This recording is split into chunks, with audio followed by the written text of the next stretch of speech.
trust all is well. The unfolding of the universal law is what we are talking about tonight on the unfolding. This is a whole series. So we're talking about that tonight. I'm getting this TikTok up so that we can get our TikTok audience up and going because y'all know they be on. They come in with the knowledge. They ain't afraid. Wait a minute. Let's do this over because I forgot you can't put that many characters on TikTok. So excuse me. I'm gonna turn on the light in a minute so that y'all can see me. Y'all probably can't see, and I gotta go get my glasses. I had to get some new glasses, y'all. Can y'all believe that? I had to get new glasses. Indeed, I did.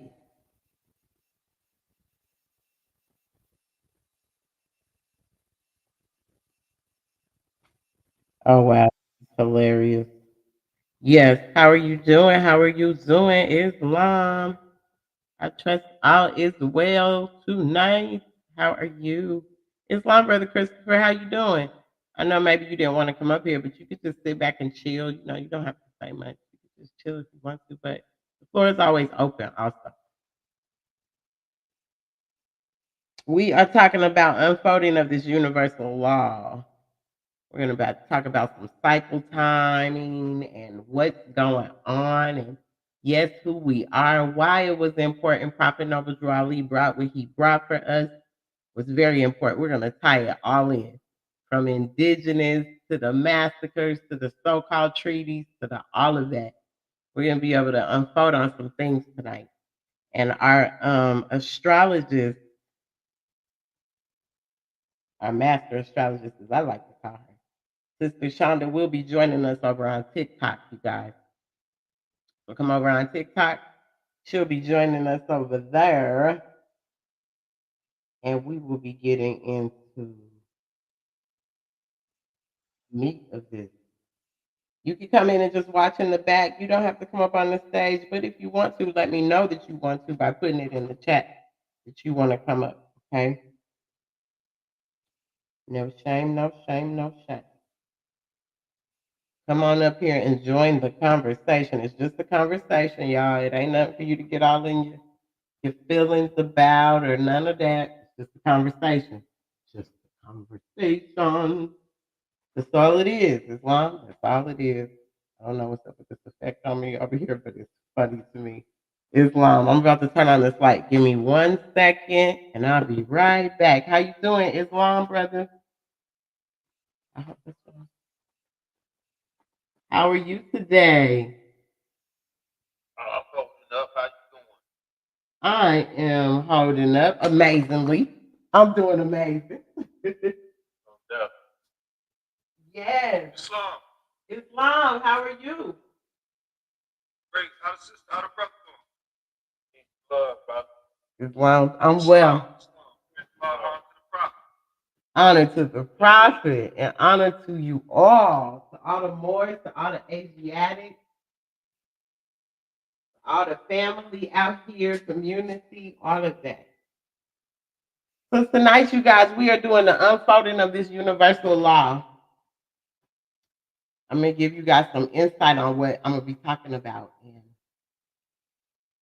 I trust you guys can add to it if need be. Indeed, indeed.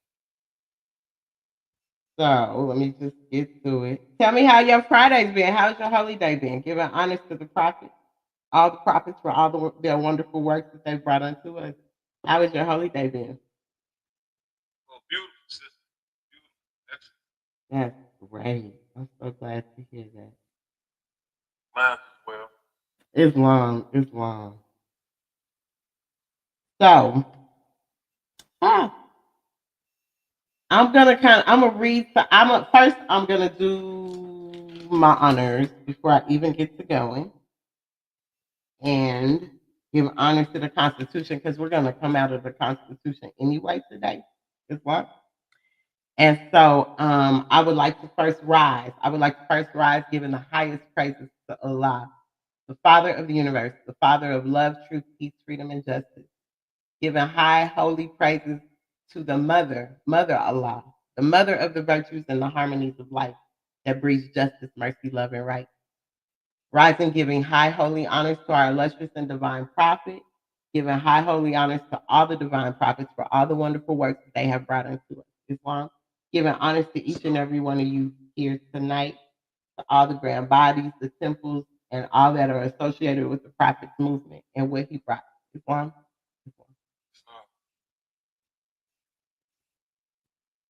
So I like to do a lot of researching, you guys.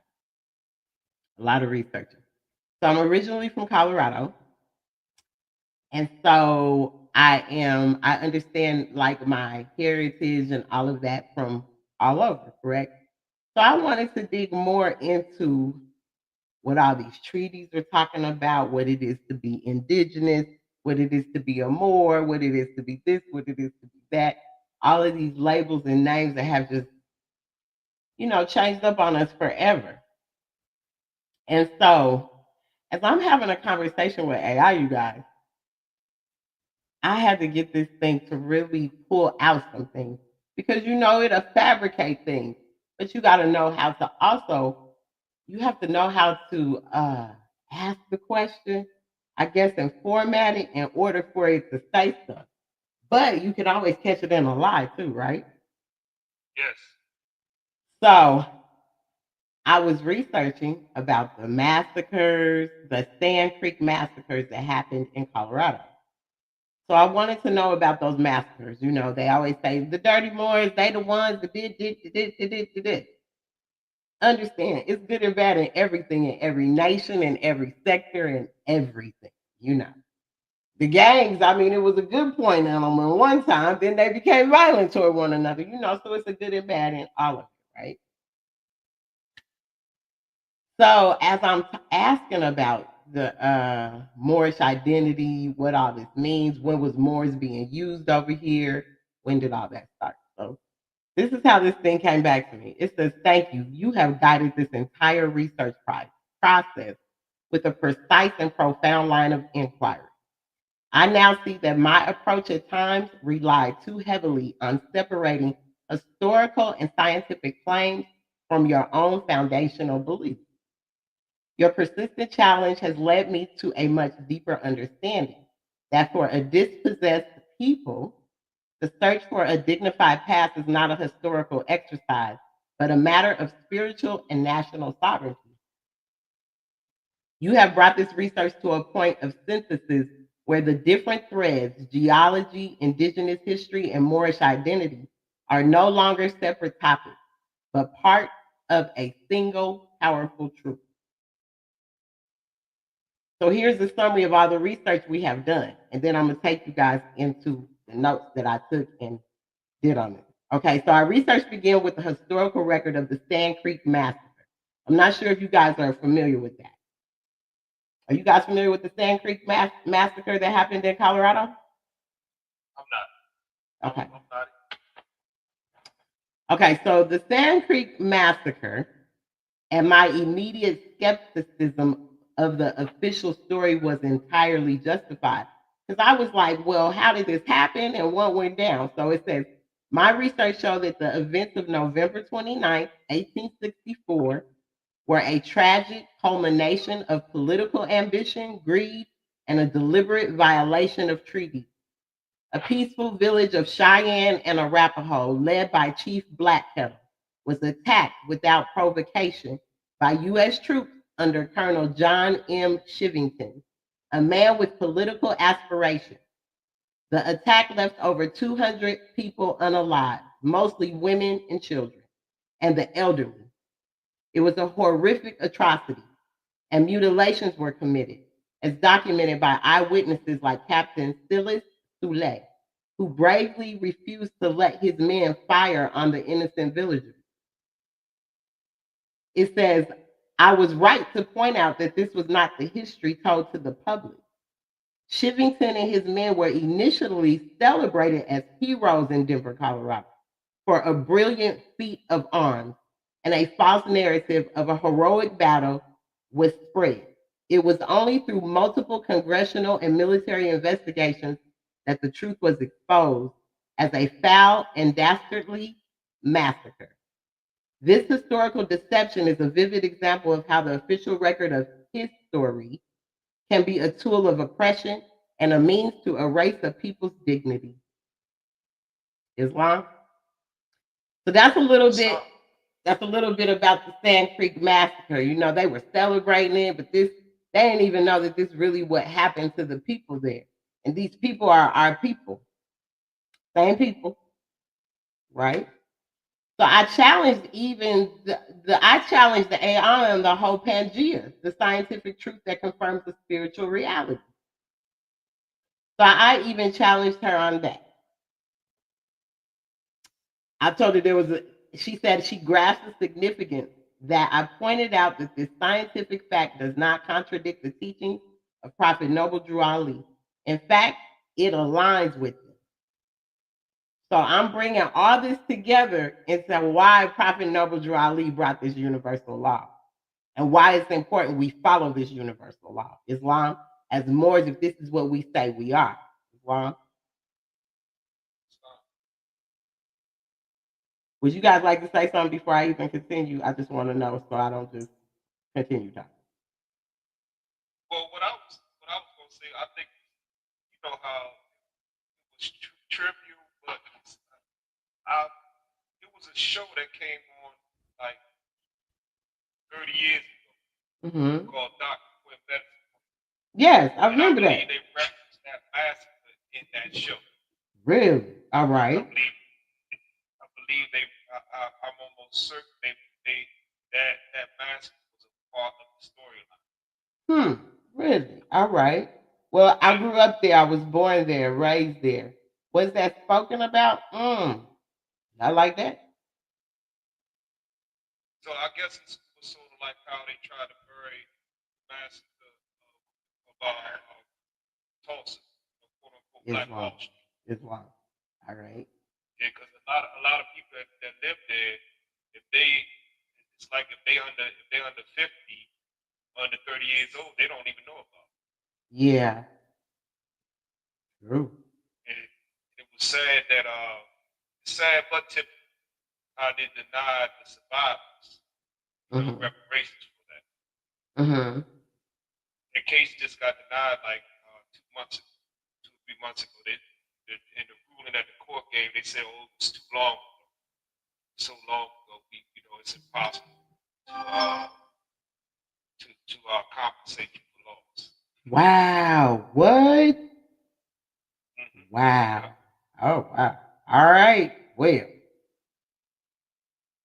Oh man. Ooh, okay then. Well, I'll say this.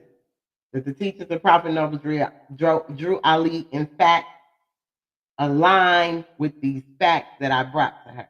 The Moorish Science Temple's sacred text, the Holy Quran of the MSTA, states that the Moorish nation's dominion extended from Northwest Africa, because this is what I had to tell her, extended from Northwest Africa across the Great Atlantic, and that a great earthquake created the Atlantic Ocean. You saw that the science of geology and the spiritual teachings of the MSTA were not in opposition, but were in fact two sides of the same truth. This was your most crucial insight, that the scientific proof of a connected earth is the physical reality behind the spiritual history of a Moorish indigenous presence in America. So we're going to get into the lesson now. Islam, get into the lesson. So So, part one. This is called the spiritual reckoning of a fallen age. Because we're going to talk about cycle ages and all that tonight. What did he mean when he says this? These cycle ages. And what is a cycle age? What does that look like?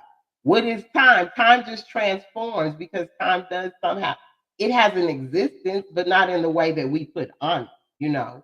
It's like a tree when you go cut it when you were little, and they say, yeah, when you cut the tree down, You can see how old it is based on the circle. So obviously, time has some kind of solidifying print in it, correct? Islam, whether it's a leaf or whatever, you can see some type of aging or time there, right? So we're going to get into what that time means. And that's when Sister Shonda's going to come in and explain some things that she has seen and the way that they have been using different rituals, like even tonight with this moon that's here, it's called the black moon. There's different things that they've been doing that harnesses energy from us. And us as the more scientists, we should be understanding what this is so that we know how to work with it. So when they're doing it and conjuring up, because all of this is a conjure, you're gonna see that in a minute. It's all a conjuring spell on the mind. And when we break that by not operating in those things and really operate in the five principles that we are supposed to live by, it changes the dynamic. But we also got to know how to move on, because this moon thing really isn't even real. You know, if you look it up, it's a metal on the periodic table. I brought it to my sister's attention. It's number 4, and it's called beryllium. And when you look at beryllium, like it's a crust in the earth. But AI tried to say it wasn't a real thing, but then it said it was a crust in the earth. Well, how are you going to say it's not a real thing and it's a crust in the earth? So they're using this to block out what's naturally for them. So we're going to bring all that to a point of why Prophet Noble Drew Ali really brought these lessons to us. Because it's based on all of this stuff. Since I'm taking notes, so you said beryllium. Beryllium. On the periodic table, yes. Go look up the periodic table. Yeah, and you said that had something to do with the moon. Yes, that's something to do with the moon. So you don't have the square. You know how he says we have the square, the compass, our tools, right? Yeah. A square is made out of beryllium. Made out of beryllium. This is made out of beryllium. It can withstand weather, anything. You know, it can bounce off, things can bounce off of it, project off of it. So that's a square. You know, I collected the tools because I always wanted to know, what does he mean? Well, what is the square? Let me go get one. I got a square, a plummet, a hammer. Still building my kit, but that's what a square is really made out of beryllium. It's the metal. It doesn't. You can't bend that. You can't. And it seems like it's a very thin material. Once you start getting into what it's all about, you'll see what it's really made of. It's a trip. It's like, wow, this is how they've been tripping. So they've been using all of these things to harness our energy so that we don't so we're not able to operate in the correct way. We can continue being like people in the wilderness, just going in a circle, in a circle, in a circle, constantly just circling, like, and never getting off the hamster wheel.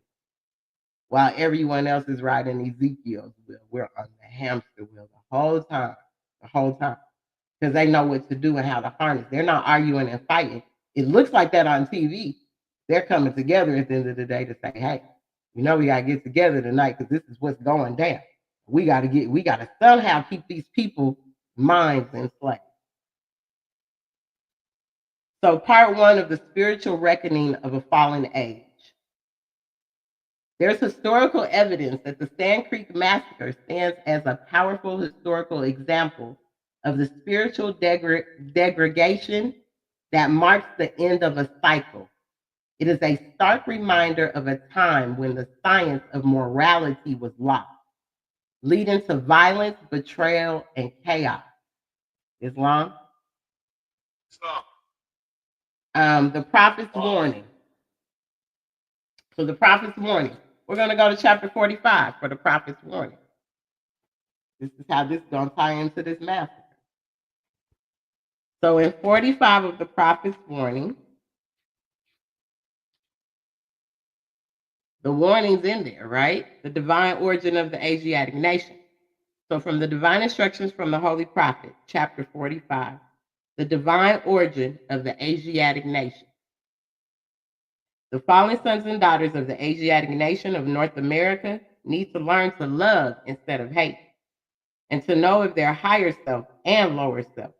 This is the uniting of the Holy Quran of Mecca for the teaching and instructing all Moorish Americans, etc. He says this pamphlet in our hand is the uniting of the Holy Quran of Mecca for the teaching and instructing all Moorish Americans, etc. So it was in our language. We could understand it. We could digest it. We could take it in. We can learn it for ourselves. So we could save ourselves from the mental slavery that we've been under, that we have really signed up for by choice. Islam. The key of civilization was and is in the hands of the Asiatic nation. It's the S at the end. So that means it ain't just us, it's nations. There's more than just our nation of people, it's nations. The Moorish, who were the ancient Moabites and the founders of the holy city of Mecca. The Egyptians, who were the Hammatites and of a direct descendant of Mizraim. The Arabians, the seed of Hagar, Japanese and Chinese. The Hindus of India, the descendants of the ancient Canaanites, Hittites, and Moabites from the land of Canaan. The Asiatic nations and countries of North, South, and Central America. The Moorish Americans and the Mexicans of North America. Brazilians, Argentinians, and Chileans in South America. Colombians, Nicaraguans, and the natives of San Salvador in Central America. etc. All of these are Muslims. The Turks are the true descendants of Hagar, who are the chief protectors of the Islamic creed of Mecca, beginning from Muhammad I, the founder of the uniting of Islam, by the command of the great universal God, Allah. Islam? So, the prophet's words are a direct divine response to this spiritual state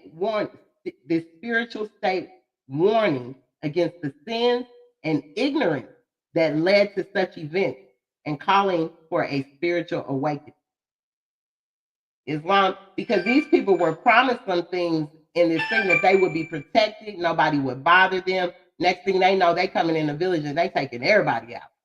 You know what I'm saying? But they have promises. This is a so-called treaty that we never, a lot of this stuff we ain't never had been a part of to agree to none of this stuff.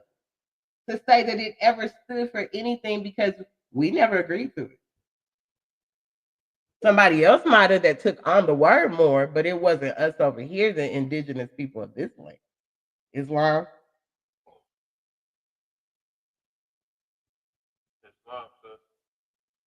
Would you like to expound on anything or continue?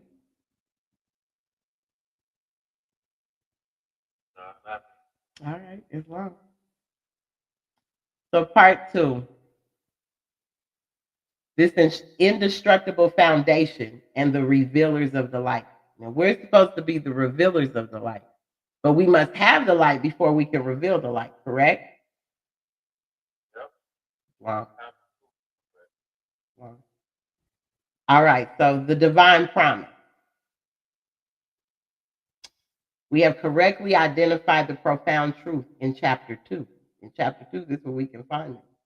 The education of Mary and Elizabeth in Zone, Egypt. It reveals that Mary and Elizabeth were ordained to lay a solid rock, a sure foundation stone on which the temple of perfect man shall rest, a temple that shall never be destroyed. This is the core of our hope and our mission, the revealers. This indestructible foundation was laid for a specific purpose. For a specific purpose. Hold on one second. Ordained by solid rock, sure. Perfect man shall rest, the temple that shall never be destroyed. This is the core of our hope and our mission. The revealers. This indestructible foundation was laid for a specific purpose, to usher in a new age of time.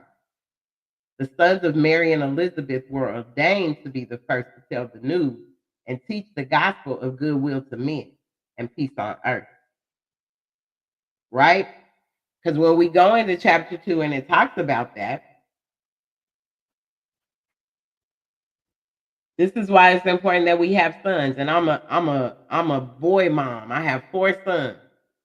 So we're supposed to set y'all up as the mothers as your first teachers, because you guys are supposed to go out and be the revealers of the light. We give you the light to carry the light so you can reveal the light, not hold it back, not do with it what you will, but really that Allah or that Allah mother that comes first, that your first school is to set a tone for you. That's the atonement. We have to set a tone. So we set you in this, we set you guys up for this as mothers to our sons. Islam.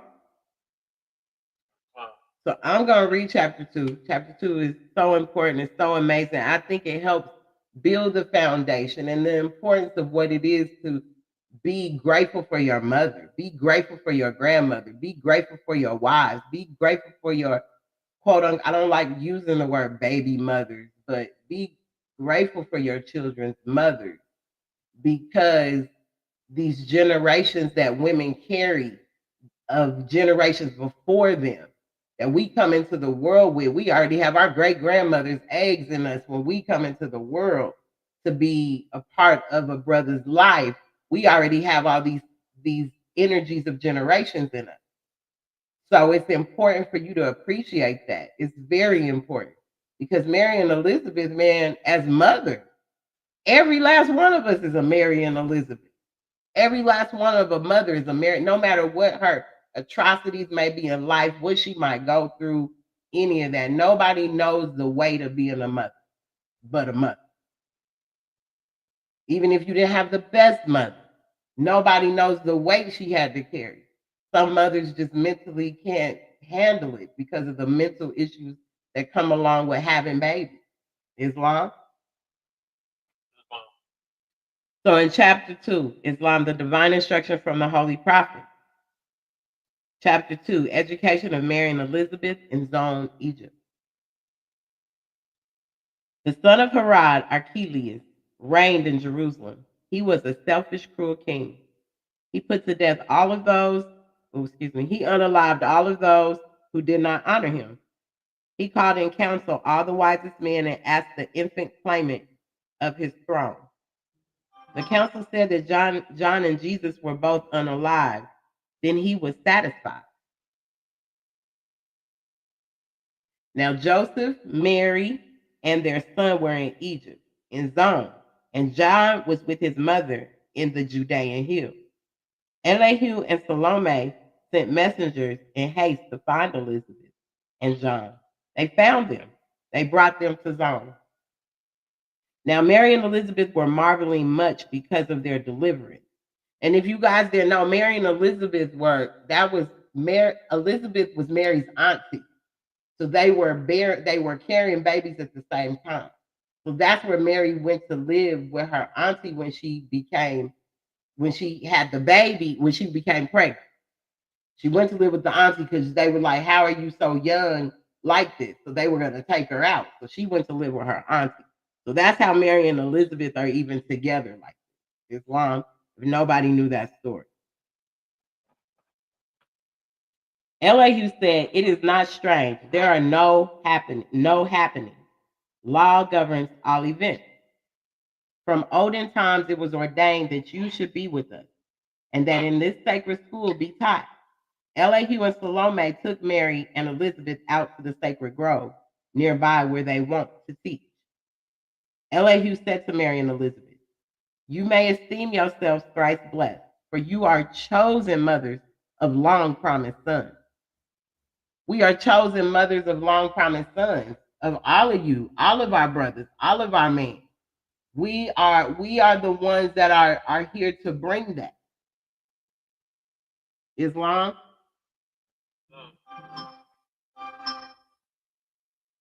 So you are our long promised sons. You guys are the long promised sons of your mother, of Mary and Elizabeth, the lineage that we come out of also, Islam. You may esteem yourselves thrice blessed, for you are chosen mothers of long promised sons, who are ordained to lay a solid rock, the sure foundation stone on which the temple of the perfect man shall rest. a temple that shall never be destroyed. This temple should never be destroyed because man is not unalive. Allah and man are one. So what are you doing but creating your own demise to make yourself come back and do this again? Islam, when you don't have to do that. You want to say something before I continue? Islam? I'm sorry. I had it was a call that I had. That's why I left it live. No, you're good. I'm sorry. That it was something that was happening. Everything is good. I, I'm sorry. What just in a nutshell, what did I miss? Well, I talked about chapter 45. I think you were still, no, you don't have to be sorry. You don't do not have to do that. Chapter 45, talking about that being a divine warning to us in the way like it was a warning to the Sand Creek people. Like, we were so giving that we become too lax at times. You know what I'm saying? So even though they promised them we ain't gonna bother you, they still ran up in there and unalived the women and the children and the elders. You know what I'm saying? They still went up in there and took them out, and it was bad. Like it was bad. So that's more or less what you missed on that part. So just showing why it's important that we follow this divine warning that the prophet brought to us, so that we know how to move. Islam. Stop. All right. So back to two. So now we're on Mary and Elizabeth in zone. So we're talking about why this is important, how this is all going to tie in because we must have the light in order to reveal the light. So speaking as mothers, we got to be the ones that give our sons and set y'all on fire and give it to you so you can go out and be the light. Be the light. Even though our prodigal sons run off to go the other direction, we still prepare you to be the light. No matter what your mother has done, where she has been, no matter what, because people can say, well, my mom was like this, and my mom was on this, and my mom did this, and my mom did that. It's always, but your mom got you here. You chose the body, you chose the person. So when you chose that person, that vehicle, you have to understand it was just your preparation stage. You were in there like a diamond under pressure. A diamond doesn't become a diamond just like that. It has to be the pressure of it, the beating of it, the pressing of it, the stir, like all of it goes through a whole entire situation before it becomes that. So that's I what. was thinking about something. The significance of the woman and how you just speak about it. And I was thinking about I think it's in Genesis. Oh, was first. I want to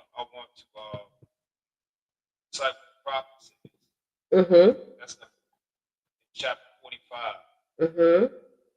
when he made reference to the Arabians as the seed of Hagar, Mhm. not not seed of Abraham. Come on. He Ooh. not, Ooh. Ooh. I All think right. that's very significant that he Yes. said that, and also he made reference with the salt Uh huh. that's in our Quran. The picture on on page 2.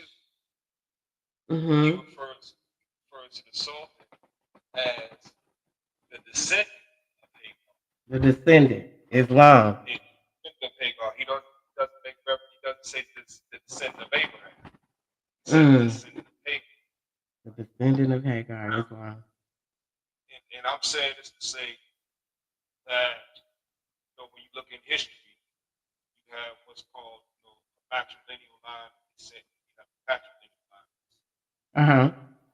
And when Europeans, when they took that from us, they distorted it and they created matriarchy, patriarchy.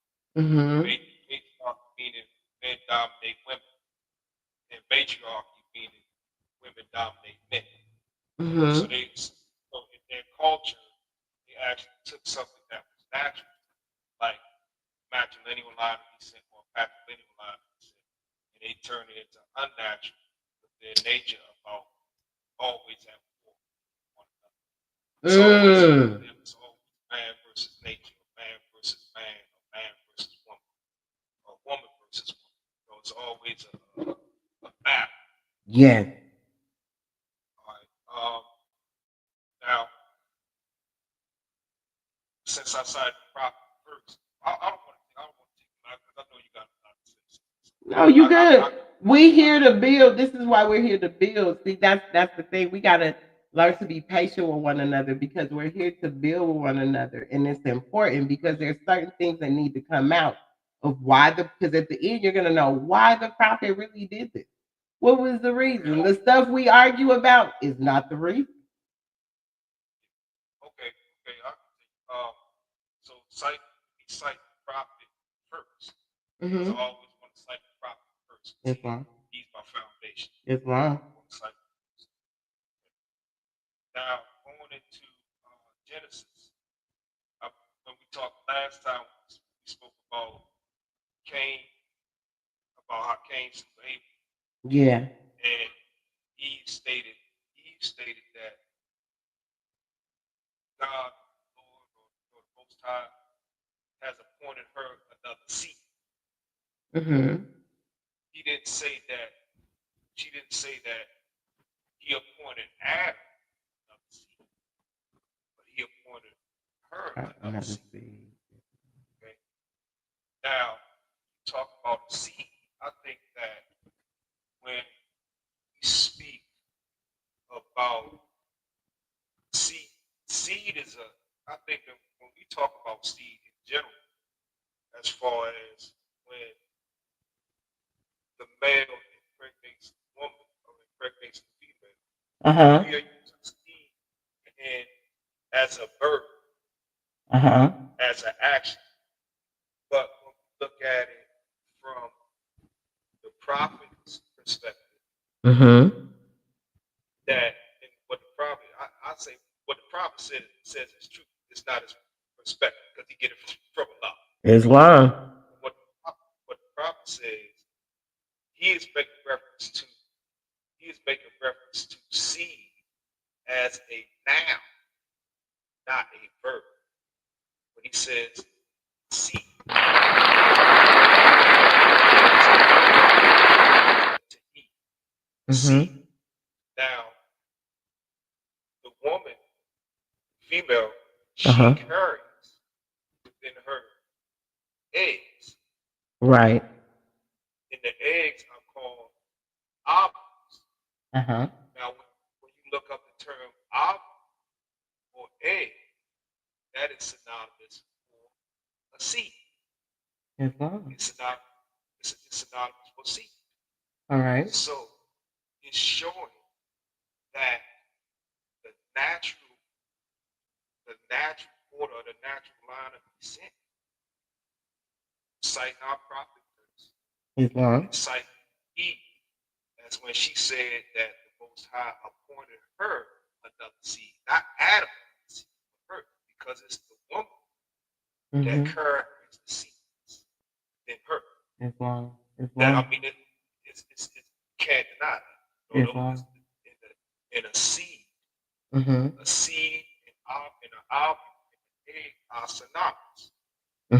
So that's really going towards the whole, and I mean it's going towards the very foundation of I would not just humanity, but all life itself. Why? Because the female of every creation of Allah carries the seed, carries the ovule. Islam. So and the thing is, and look at and also think about when it speaks about Elizabeth the birth. So what you said, you know, they have work to do. It's because it shows in the chapter that the mother is the first teacher. Islam. So and the thing is, see, what is the highest self? The mother of virtues in the harmony of life. Peace, justice, mercy, love, right. Reads. So you know, and the thing is, and that is Allah. So Allah is it's like a divine paradox. Allah Mhm. is not male or female, but he's Mhm. both Mhm. at the same time. He's not, but he's Mhm. both at the same time. It's yeah, it's the energy, but that's why we need to learn how to use it because we are both also. You get 23 chromosomes from your father and 23 from your mother. Yeah, That's it is. 46. You go back and you break that down because it's not 46 numbers. You go back to the oneness. You go back to your source. You go back to the creator because it is just one. It's the energy Yeah, that's one. It's the yin and the yang that work together. They don't work opposite. They don't fight against each other. They go with each other. That's the science of a relationship. Is to understand how does that sit in that dark and that light occupy that same space because they learn how to flow with each other. They learn how to grow together. They learn how to work together. They learn how to be one with one another. That's why that oneness comes in when you bring those relationships into the realness, not based on because what you see and how fine she is, how fine he is, and all that fabricated stuff. No, that's not what holds a relationship. It's not. that's right. It's That's not. right. And I'm thinking, uh, like what you said, profit. I mean, there's so many things I'm getting from the profit. Yes. And I'm getting things. I'm getting lessons, lessons every day. Mhm. Now, a lot of people, before all these, because I had a conversation with a friend of mine 2 days ago, and I said, my prophet, you know, is everything. Mhm. My prophet, he's my spiritual leader. He is my politician. He is my Mhm. historian. He is my philosopher. He is my psychiatrist. My prophet is everything. Yes. Because everything that I learned, I filter it through what Yes. he I gave know me. the girl. It's You fine. know, It's fine. and I'm thinking the prophet, just like you said, it's Asiatic nations, Mhm. but the prophet prioritizes focus Mhm. because it said specifically, right? It said the key of civilization was and is in In the the hands hands of of the the Asiatic Asiatic. nations. And then he says specifically, the Moorish were the ancient Moabites, the founders of the holy city of Mecca. Mhm. So you Mhm. talk about the founders, of the first, this ancient, that the modern name for the Garden of Eden. Yes. But that was a time before Arabia even existed. And Mhm. when you talking, and also how when you explained earlier about the great earthquake, and Mhm. the prophets speak about the Moors, the ancient Moabites, the Moorish, Mhm. existed Mhm. before Mhm. that great earthquake. Yes. He said before the great For the great earthquake earthquake. that caused the Great Atlantic Ocean. Islam. And Islam. going back to what you said about Pangea. Mhm. Now, it's a lot of that don't believe, oh man, people wasn't around back then. I beg to differ I beg to differ too. because Huh. it's so much information that needs to be given to us. This book called Forbidden Archaeology. Mhm. Uh, as a matter of fact, it's a series of books. One is called Forbidden Archaeology. The other is called Forbidden Archaeology's Impact.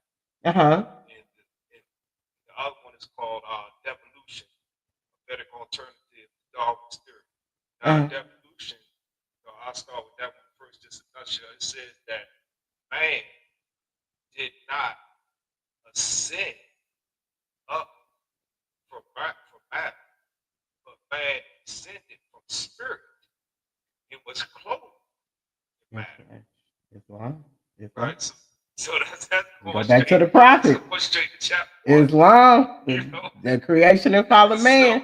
Islam. so but going to that book Forbidden Archaeology, it's saying that man, we know that there was never a time when man was It's not, not because Islam. man is ultimately the spirit and part of God. Islam.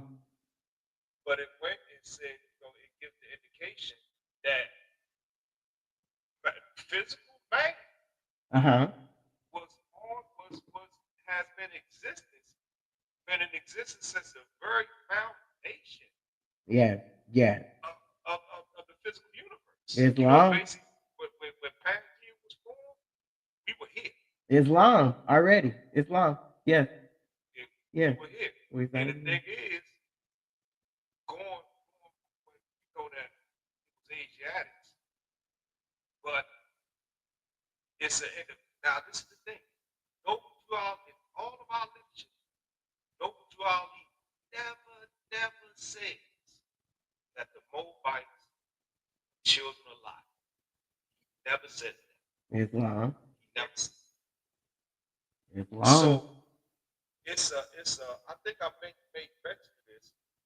Look at Numbers 17, 24, or 24, 17, one of the two.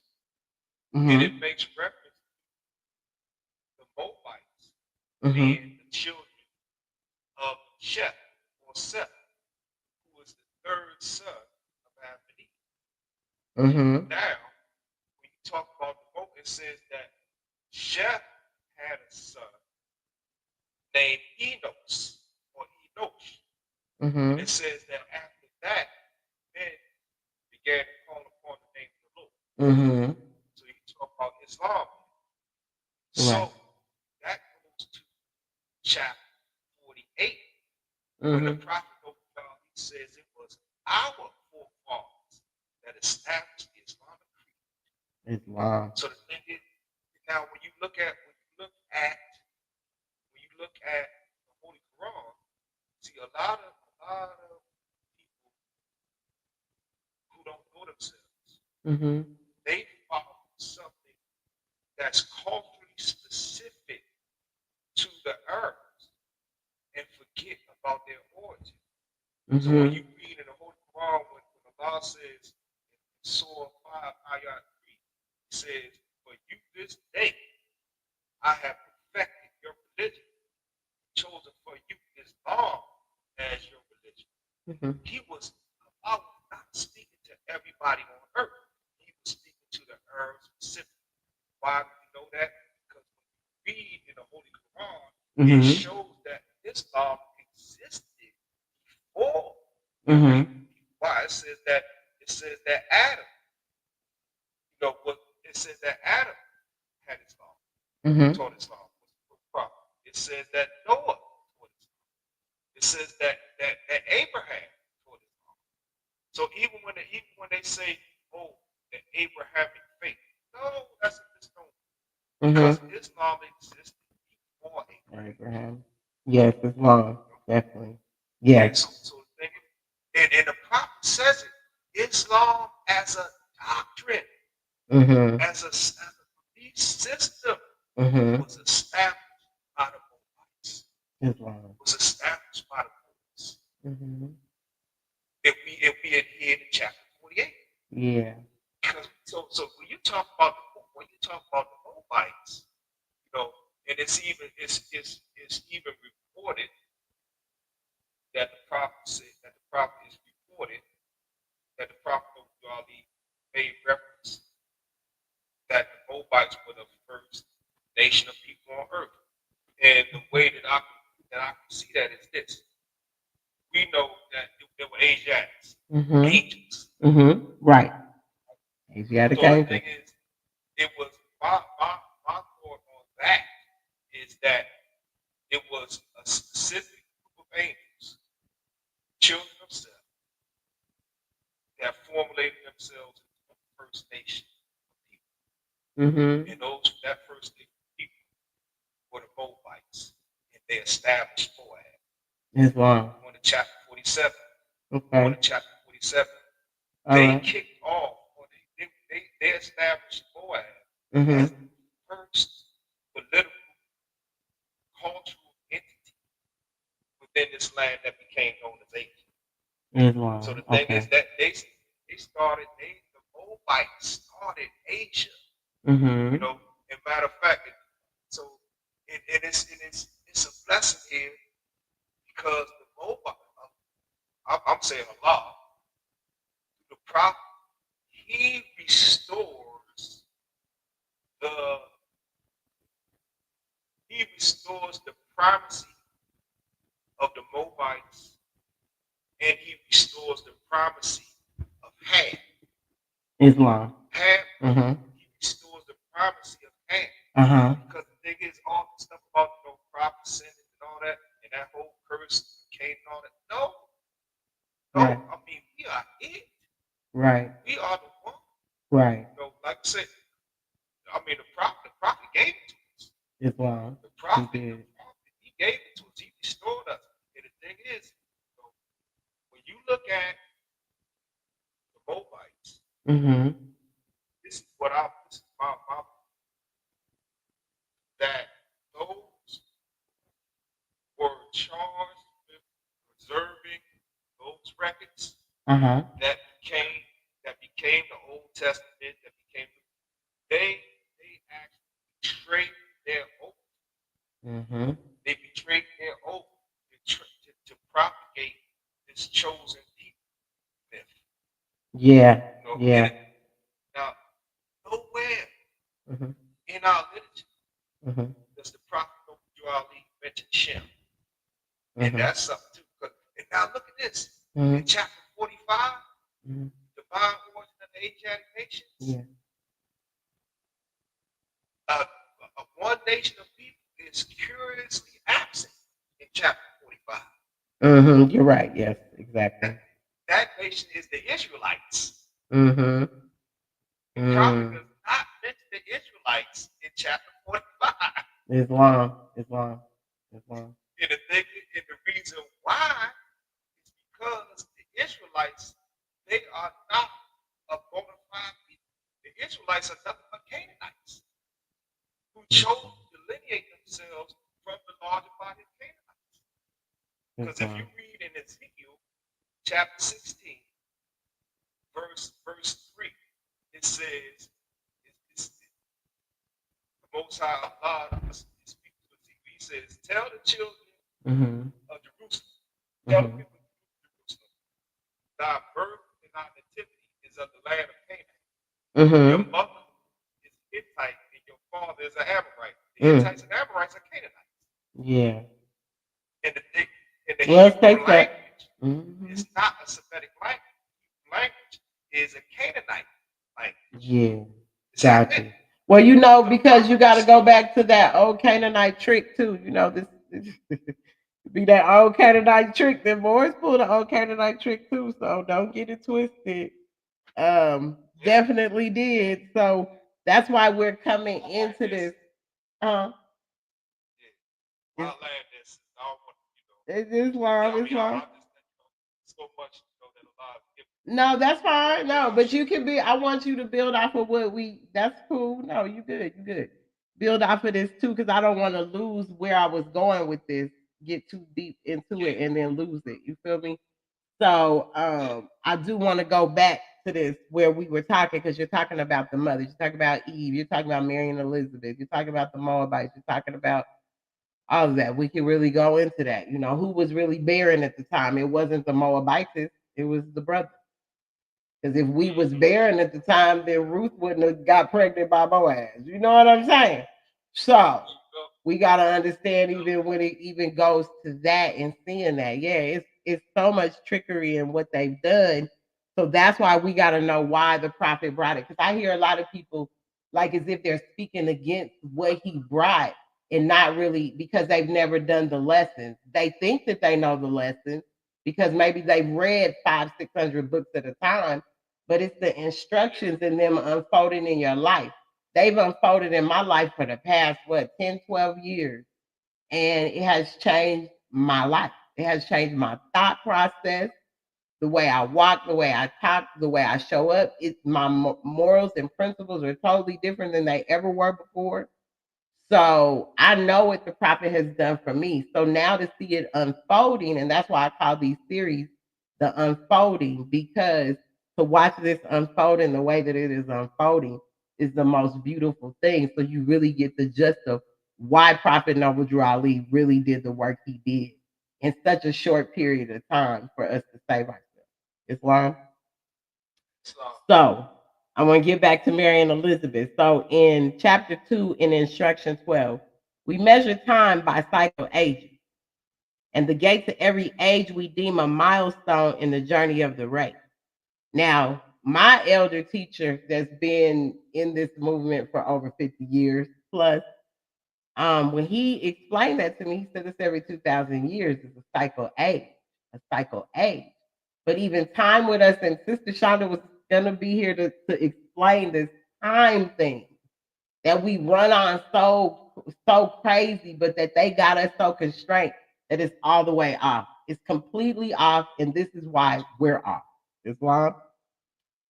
An age had passed. The gate into another age flies open at the age touch of time. This is the preparation age of soul, the kingdom of Emmanuel, of Allah and man. And these, your sons, will be the first to tell the news and teach the gospel of goodwill to men and peace on earth. A mighty work is theirs, for carnal men want not the light. They love the dark. And when the light shines in the dark, they comprehend it not. We call these sons revealers of the light, but they must have the light before they can reveal the light. And you must teach your sons and set their souls on fire with love and holy zeal, and make them conscious of their mission to the sons of men. Teach them that Allah and man are one, but that through carnal thoughts and words and deeds, man tore himself away from Allah, debased himself. Teach that the holy breath would make them one again, restoring harmony and peace. That not can make them one but love. That Allah so loved the world that he clothed his son in flesh, that man can comprehend. The only savior of the world is love, and Jesus, the son of Mary, comes to manifest the love to men. Now, love cannot be manifest until its way has been prepared.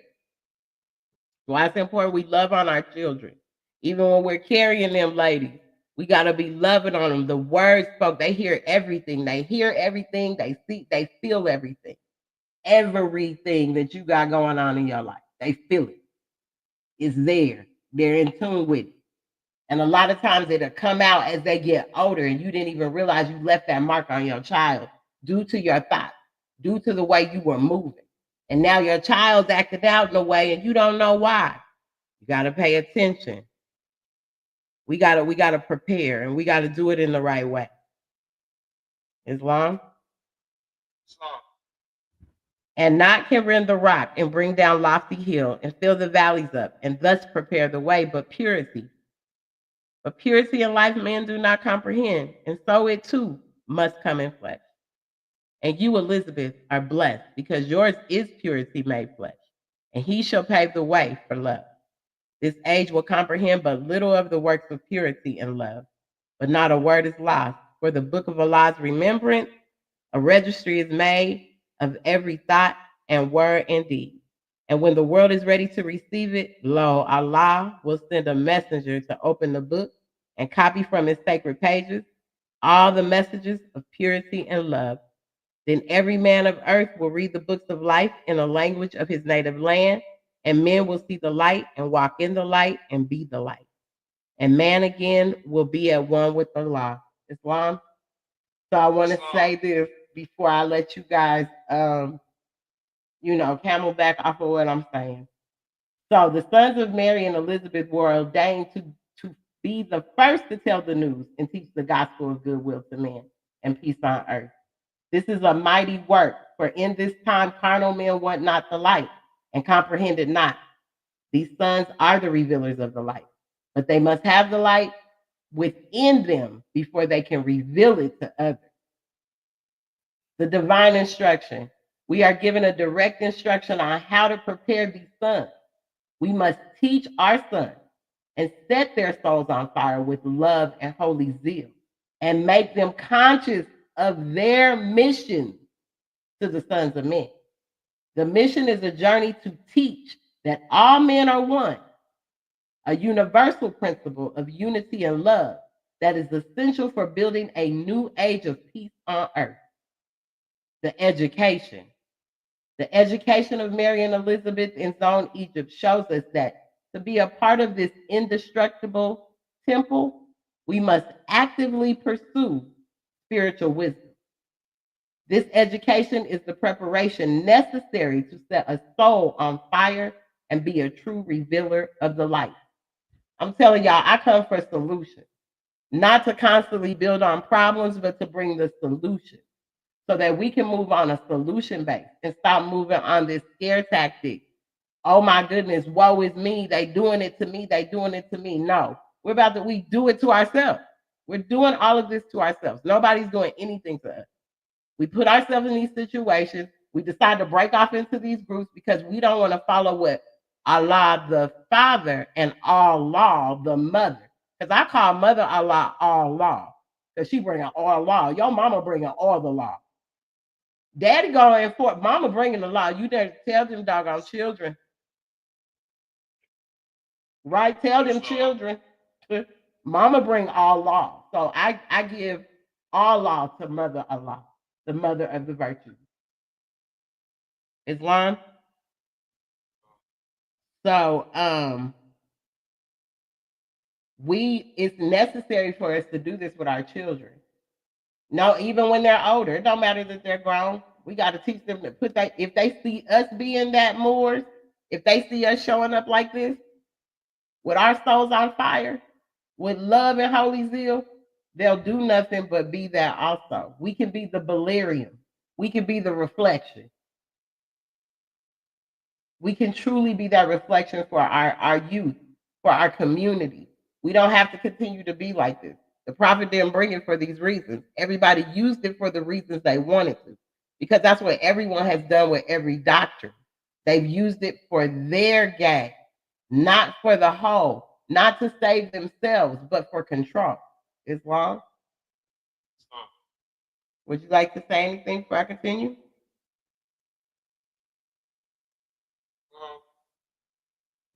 And it's just showing, that the mother is the key, the foundation, and it's showing that although Jesus and John, they were prophets.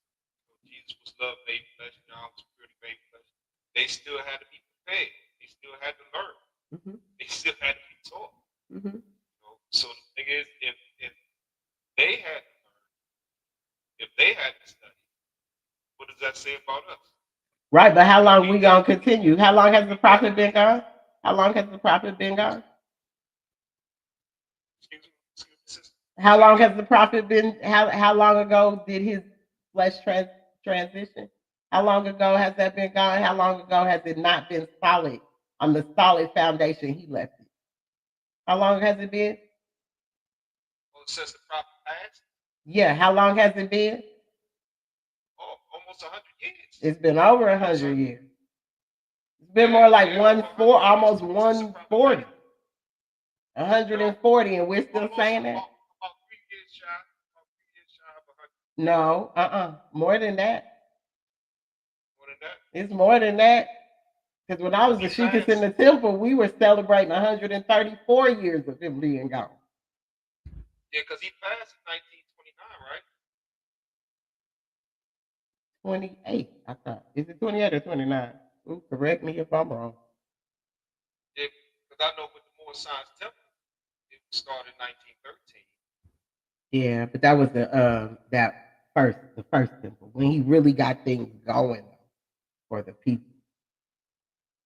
And he wasn't here long enough to teach it. They had taken him out before then. It shows it. I mean, it's in everything, and we see it. I mean, even down to our elders and the ones that fought even after Prophet Noble Raleigh.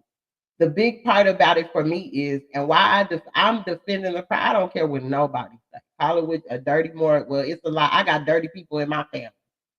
So what? Them the dirty Moors too. So, you know what I'm saying? Nobody's family just perfect and everybody just got it going on. You got some dirty folks in your family too. And we got to understand that's still our family, regardless of what we want to call them, dirty, clean. The prophet made a distinction too. Faithful Moors, dear Moors, Moors. Yeah. He made a distinction too. So, it's important for us to know why he really did this. And so we can stop with the antics of constantly trying to prove a point and get to work. Like really be like, okay, now it's time for us to do this. No more excuses because the prophet's been gone for too long. They still having a dream with Martin. He been gone too long.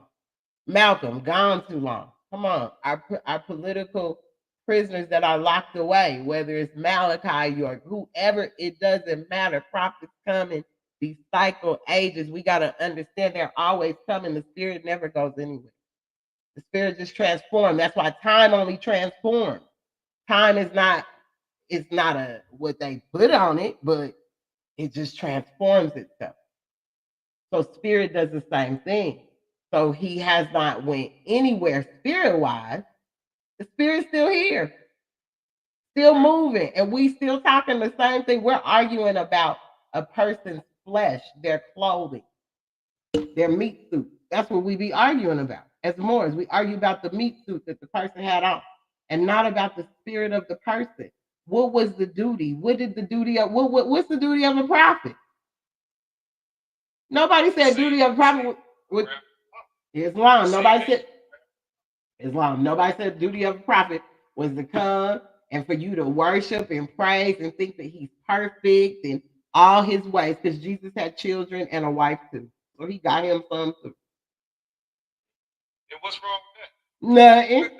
Well, they try to make it seem like nothing. Shoot, leave that like nothing. So, we must start being that because we've had these lessons for too long.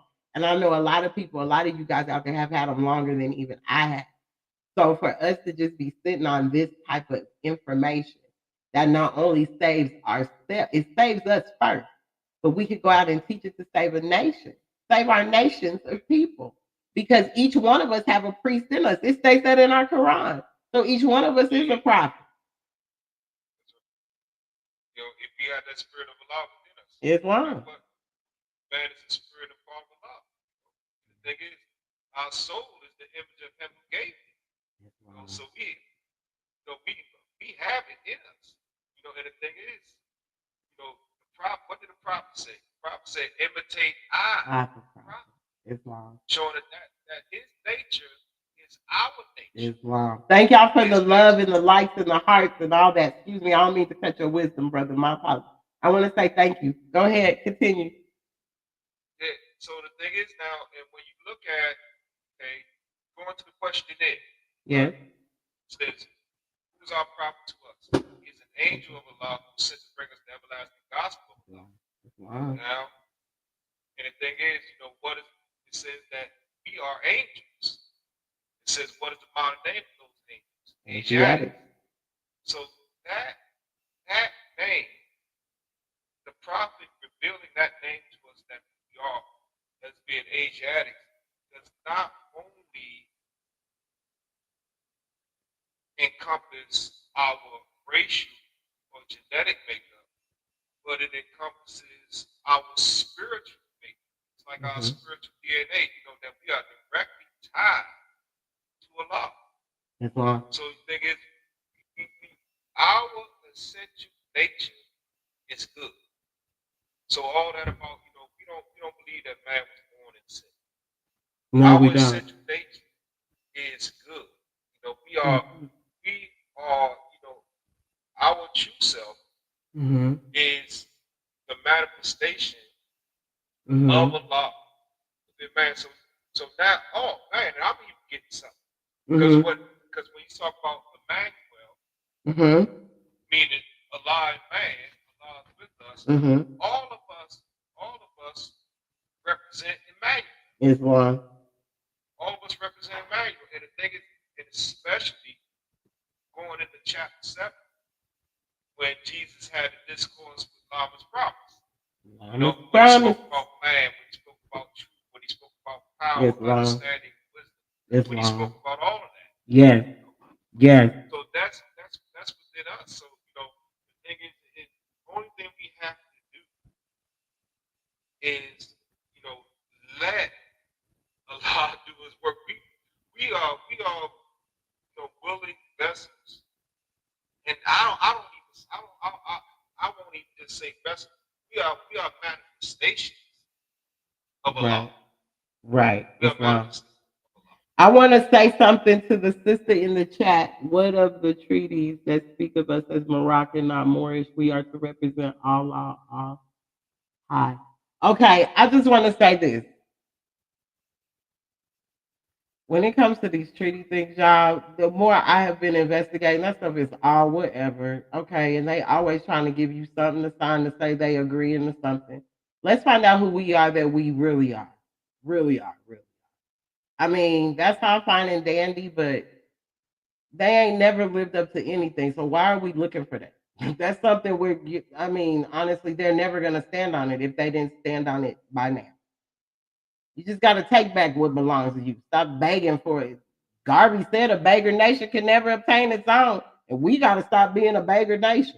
Well, what about this? And it ain't nothing about it. It ain't nothing about it. We just need to get on our job.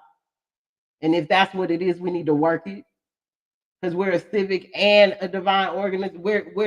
We have divinity and all of it. So there's no excuses for us, y'all, with these instructions.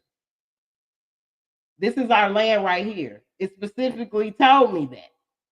It says nah, it was more they used the word Maur Mauritanian. And that was really came from the Roman and the Greek and all this and the Latin. And then it says, so I say, but it's still the same people. You just told me the people in America were of a brown to dark brown skin. Then you told me them people over there were dark people. But then you just told me it was all connected. Now make up your mind. And she said, oh my goodness, you know what? You're right. She told me, you're right. I didn't even see it that way. I said, because in one sense, you're telling me everything you're saying about history is a fact. As soon as I say something that comes from the Moorish paradigm, you tell me it's allegedly and that it's a myth through the Moorish science tip of America. You got to stop doing that to me. Because no, it's not a myth. It's the truth. Truth never changes or passes away. So I'm tired of people disrespecting my prophet from AI to whoever else may feel that they gonna disrespect what the prophet brought to us. And what's sad is, the prophet is not given the honor that's due to him because it's the Wow. prophet. Before these historians like Ivan Van Sertima, Mm-hmm. before people like Wayne Chandler, brother Clyde Winters, before John Jackson, it was the prophet Noble Drew Ali Mm-hmm. who put in writing that we were here first. Mm-hmm. He put it when you read chapter 45 Mm-hmm. and chapter 47 Mm-hmm. in our Moorish Holy Quran. Mm-hmm. When you read our questionnaire, it speaks about the prophet Noble Ali. He speaks about the Moors. He speaks about us being over here first. Yeah. And it's sad that people don't see that, or Right. refuse to see it. But it was a prophet that put pen to paper. The prophet Noble Ali. He is the one who put the pen to paper first. That stated that this is our land. Mm-hmm. That we were here first. We were here back. I would dare say millions of years. Yes, we We were. were here. We were. We were here. This is our land. And like I Mm-hmm. said, it's going back before the Great Earthquake that caused the Great Atlantic Ocean. It's long. We were here. And Yeah. the prophet Noble he is the first one to say it. And he said it back in at least back in 1930. He said it. Mm-hmm. It's long. It's long. So before I go to the third one and then ask you guys some questions, I want to tell you the importance of Prophet Noble Drew Ali's message. The research has shown that the entire purpose of Prophet Noble Drew Ali's work was to provide a dignified and ancient national identity to a people who had been violently stripped of theirs. This was a direct spiritual response to the historical traumas that you and your people have faced.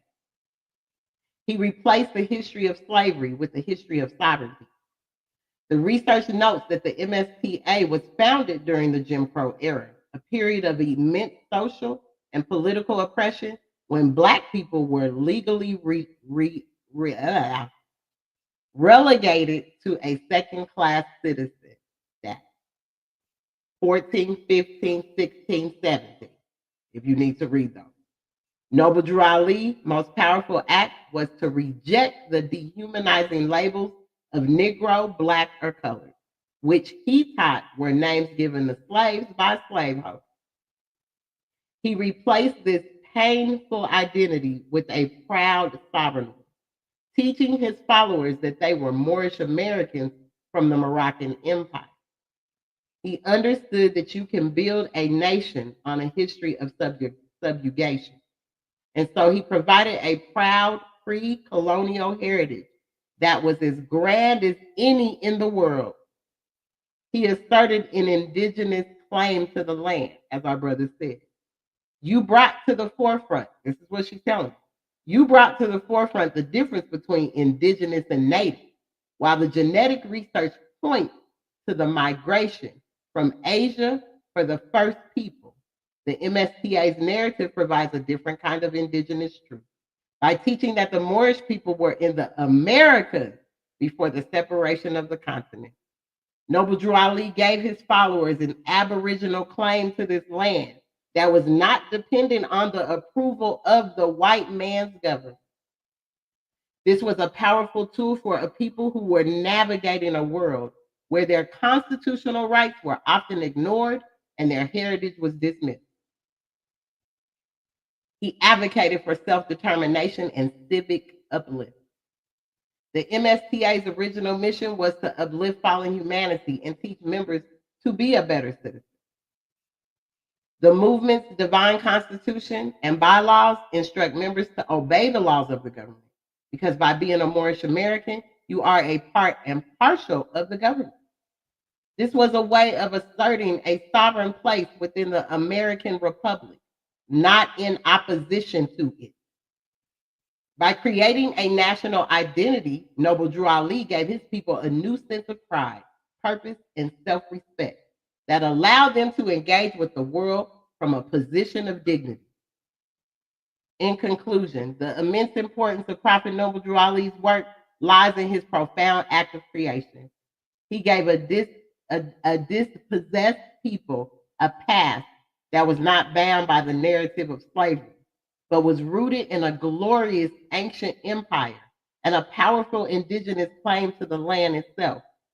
He took the scientific and historical truths of a connected planet and repurposed them into a spiritual and cultural foundation that was more than a belief system. It was a blueprint for a new sovereign identity. He brought this back to the nation because it was the one thing his people needed most, a history that was their own, which gave them a path to self determination and a claim to a dignified place on earth. This came from I had to bring this out of AI myself. So this was from the research I was giving her because she first said, "You are a part and parcel." I said, "First of all, I'm not a piece of mail, ma'am. It's partial." Oh, I apologize. You're right. That is what it is. So see how it could, because it changed the dynamics of everything. It changed it from being so radical to like, oh, so this wasn't a part of you being against them. No, it wasn't. Islam. Exactly. And I have different back and forth with AI myself on that. Yep. It was on like for instance, uh, I was doing research, seeing what it would say, and we had a conversation about Jesus. Mm-hmm. And first the AI said that Christianity that Jesus didn't have anything to do with Christianity.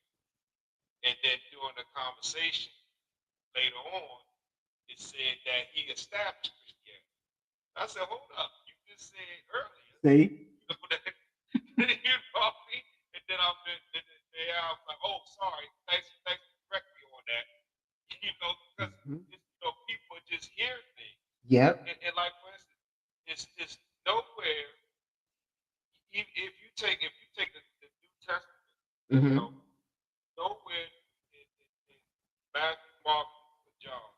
Did Jesus say that I'm teaching Christianity? Nowhere did he say I'm a Christian, my last name is Christ, and I'm teaching Christianity. Nowhere did he say that. Right. Nowhere. You know, it was after, and this is the thing.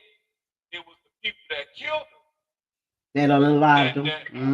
That after they killed him, unalived them, they unalived, unalived. Yeah. Oh, after they unalived them, Unalived them. Good. They unalived them. They claimed to represent him. So you have two people. You know, for instance, like you know, if you read throughout the Old Testament, the word Judaism is not even mentioned. That's a construction. Mm-hmm. So the thing is, so you have one group of people that Christianity, and one another people that created Judaism. But these are the same people that conspired to unalive. Right. And at the same time, they say they represent. And at the same time, if you read in John chapter John chapter 8, verse 44, I believe, he refers to the Jews at that time as children of the devil. And y'all doing this work. So when did they receive that mandate to represent him after they're unalive? See, right? Because usually it's always your own that do it. Jesus did, all of them. That's why I had to go tell her. I was like, "But we were the Roman people. What you talking about?" Well, who was? You just said that we was all over the place.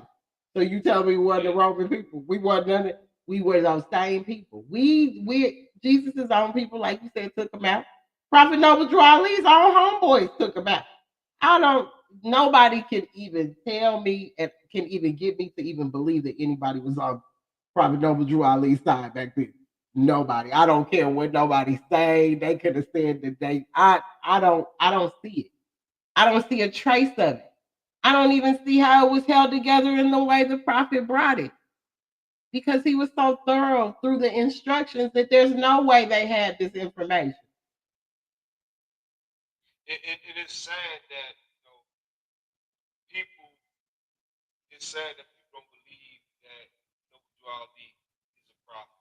And the thing is, look at what he did. Yes. You know, during that time, and what you said about us being at that time us being second class citizens. That's light. That's saying something like, you know, we wasn't even looked at as human beings. 3/5 of a man. Yeah, and the thing is, you know, and think about 1919 when they called the long red summer. Europeans were just burning downtown, dropping bombs on us. I mean, literally, you know, and the Moore Science Temple of America was unscathed. And look at what. So that was Allah Himself protecting our people. It was Allah Himself, and the thing is, and that was a time when there was no internet, no cell phone, no social media, none of that. Right. We didn't even have, you know, in mass, we didn't have the right to vote. Right. I mean, what it was on paper, but you know, they weren't honoring, you know, and just like what the prophet said, the 14th, 15th Amendment mean nothing to us. You know? Something that they weren't honoring, and the thing is, as far as if you know who you are, you know, you don't need an amendment. Right.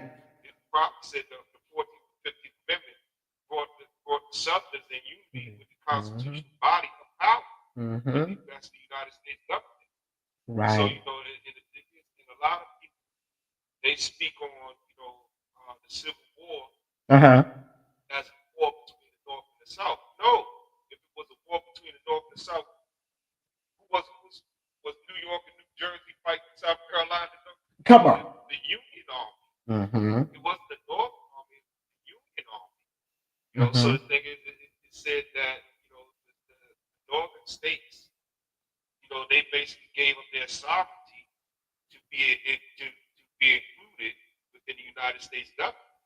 You know, that was the United States. because the Southerners, when they seceded, Mm-hmm. when they broke away, and they started the Confederacy, you know, it was them people. So they knew that if the whole thing about Abraham Lincoln's speech about a house divided, Mm-hmm. they knew. Mm-hmm. They knew that if the Confederacy would have been allowed to exist, that would have been the end of them in this place, and we would be ruling. So that's Right. that was all it was about. That this false ideology. Number one, let me say this: they are not white, and they definitely not supreme. No, definitely not. Islam. Because what's the meaning of white? What does white mean? It's this false ideology. Definitely don't own us. No. Yeah, exactly. They don't.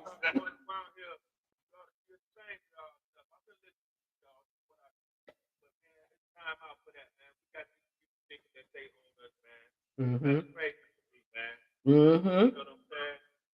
And you got people up here talking about what they will accept, what they won't accept. They won't accept the fact that they is poor, but you accept the fact that you're addicted. Yeah. Come on, man. Come on, man. Come on. Come on, man. You accept the fact that anything but us is what you is. Right. We call you anything, you're going to run with it. But I can come and tell you and show you who you are, what you is, where you come from, and all of that. And you still chose to run with the colonizer. So, yeah, the dirty boys is the ones that decided to colonize. Mm-hmm. Mm-hmm. Them the dirty boys. Yep. Yep. Yep. You ain't got no penalty for going against your own nation because these Europeans are not business. But it's time out for that, man. They gotta go, dog. Yep. They gotta go. Yep. They got to go, man. And we ain't gotta use no bombs, none of that with this round. No. That's right. Step in, we can write them out. Right. They did that. That's why I said they used a pen. A pen. The doctrine of discovery, a pen. They went, we do the same. These people have literally been at war with us. Mm-hmm. We just ain't been at war with them. Right. They saturate the hospitals, everything, the ambulance, everything.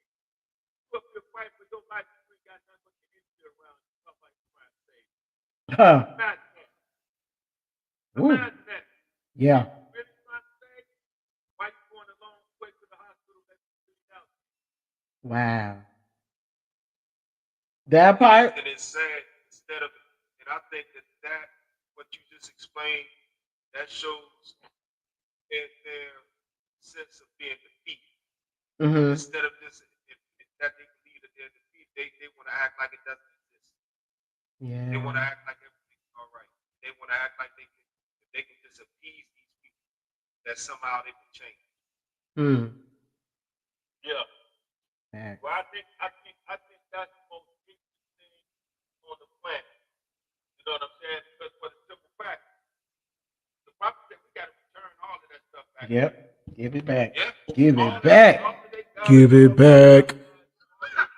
Give it back.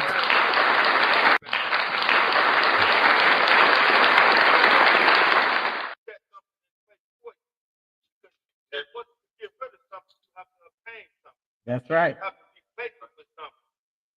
So this is where it comes from. Honor thy forefathers and forefathers. You know what I'm saying? They already know from the spiritual aspect, they not even spiritual, dog. They don't have no spirit. This is why they commit the atrocities that they commit.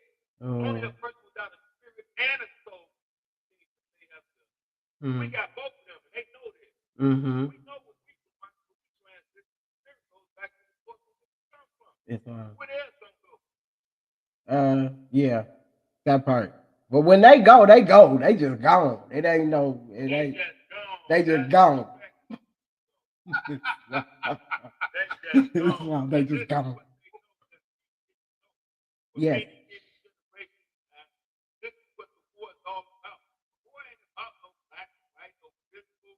Nope. This stuff is in physical form. It's not about that. It's about y'all can go home and we ain't got no nowhere to go. We just been wandering around talking about Yeah, he said we got a holy land. We don't know where it's at though. You know, Huh? Go ahead. that's what it's really about. Mm.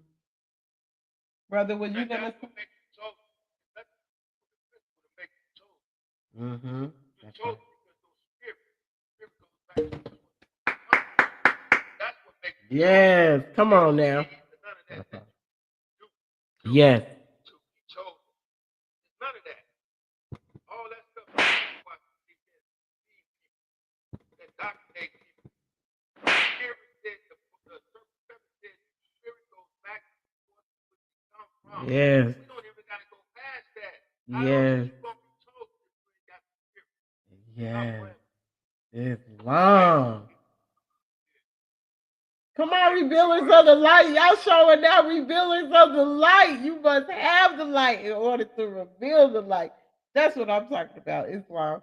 Go ahead, brother. Brother, say something doper. Would you like to say something? Islam. Islam. Islam.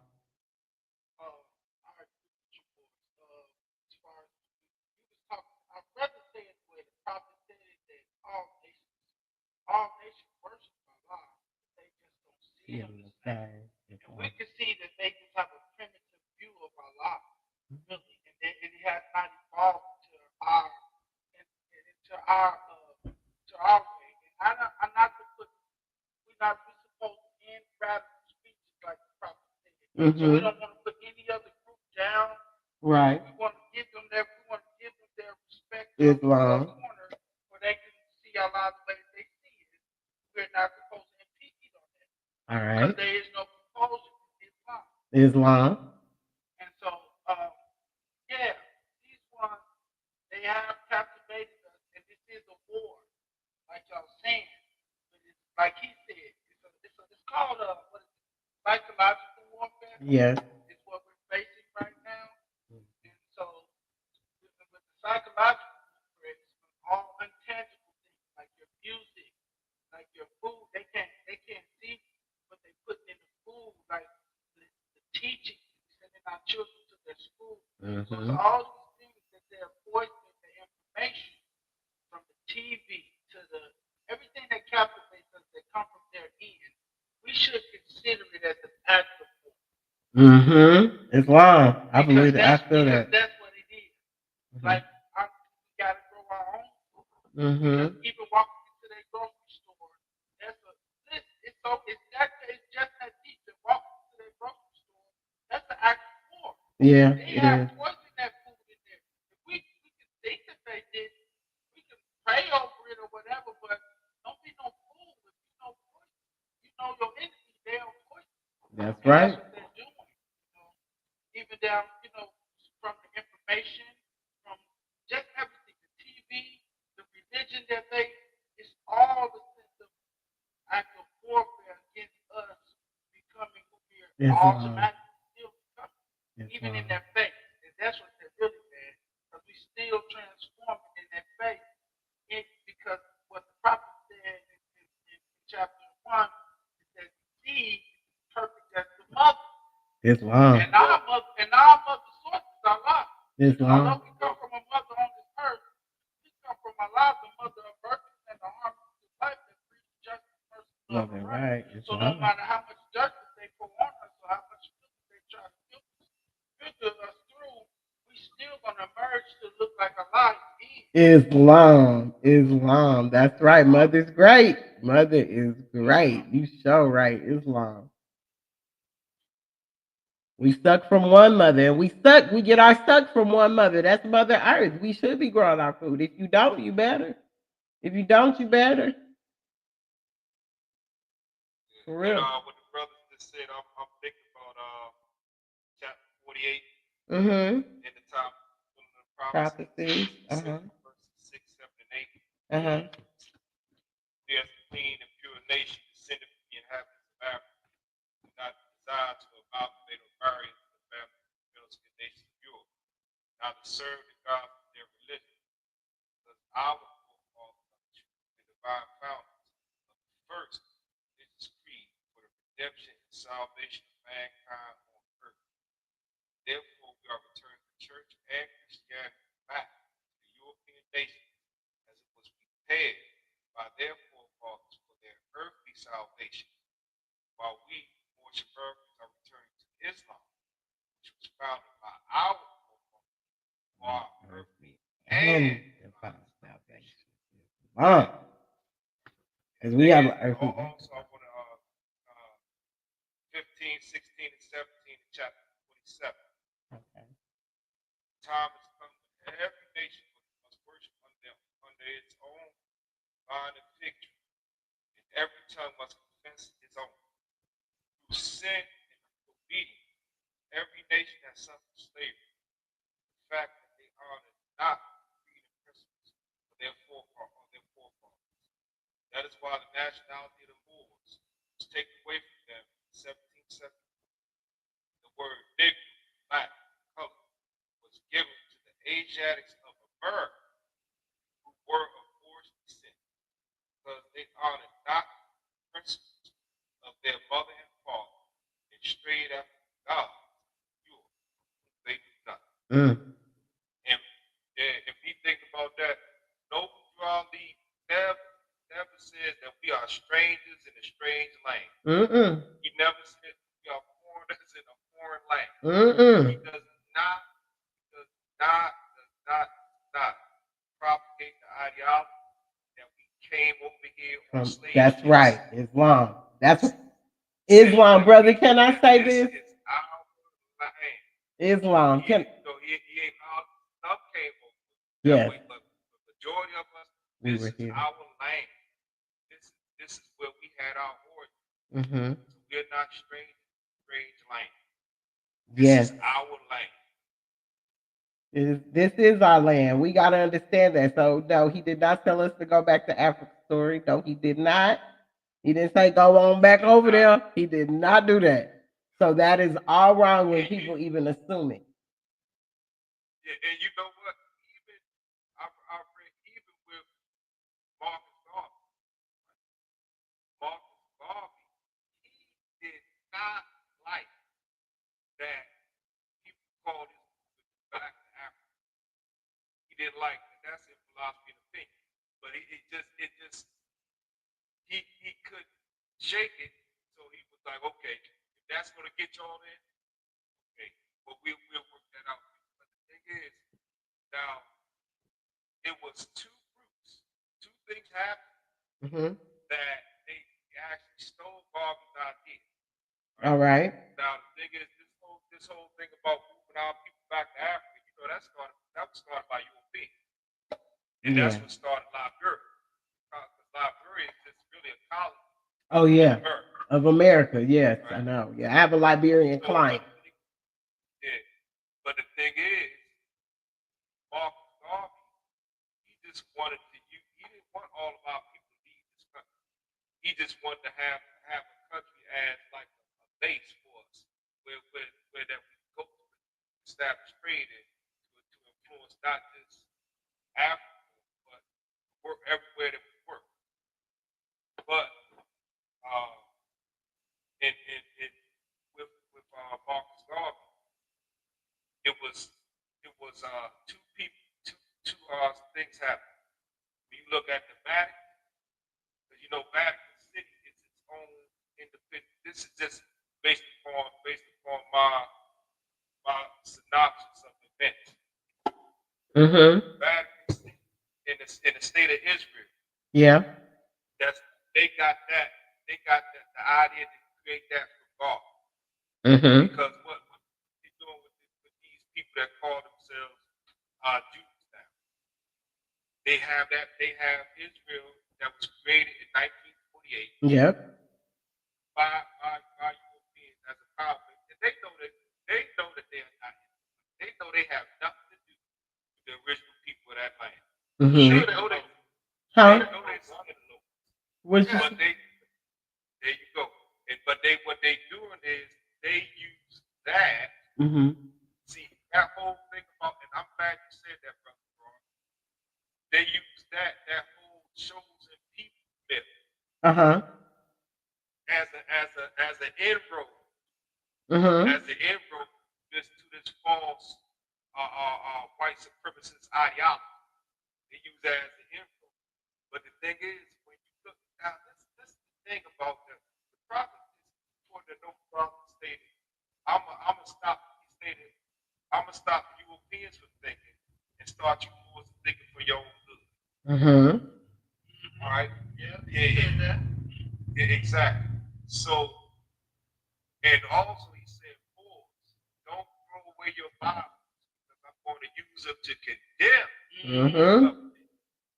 That's what he Islam. said. Now, when you look at Genesis chapter 9, and it shows this alleged curse. See, the thing is, the prophet gave us the knowledge of chapter 44 misery. Mm-hmm. Man focuses more on evil than he does on good. Mm-hmm. So many of us, we read that and we miss what was hidden. Mm-hmm. So it said, this is and it's right on the surface, but we don't see it. Mm-hmm. It's speaking about, it says, so-called curse be Canaan, a servant you shall be to your brethren. But it says that let Japheth dwell in the tents of Shem. Let Japheth, it says let God enlarge Japheth and make him dwell in the tents of Shem. Mm-hmm. So it's three things that's being referenced there that people miss. Number one, about Japheth, saying that what Japheth is supposed to represent the human being. But that shows that Japheth is the true minority in the world minority. Because if he was not world minority, why would they put it in there to say, may God enlarge him? May he become greater. Mm-hmm. So the thing is, number one, it's showing that it's revealing the fact that Europeans are the only minority in the world. Also, what it's revealing is that they have no homeland. Right. Because what? The place that was called Europe, who was there first? We were. We're still over there in droves, and we're still there. We were there first. It said that they mutated from us. Mm-hmm. So we were there first. So the thing is, they have no homeland. They're the minority of the world. They have no homeland. They have no culture. They have no civilization. They have nothing. And they say because according to that, they have to stay in the tent with Shem. Mm-hmm. Now what is that saying about Shem? Shem has no civilization, has no homeland. He was living in a tent. Mm-hmm. He was a veteran, had his house on his back. Mm-hmm. So that means who owned the land? And I'm talking about the land of all the world. Going back to Ham, Cushion Ham. Chapter 47. Chapter 47. Get that chapter 47. Chapter 45. Mm-hmm. Chapter 46. Jesus himself was of what?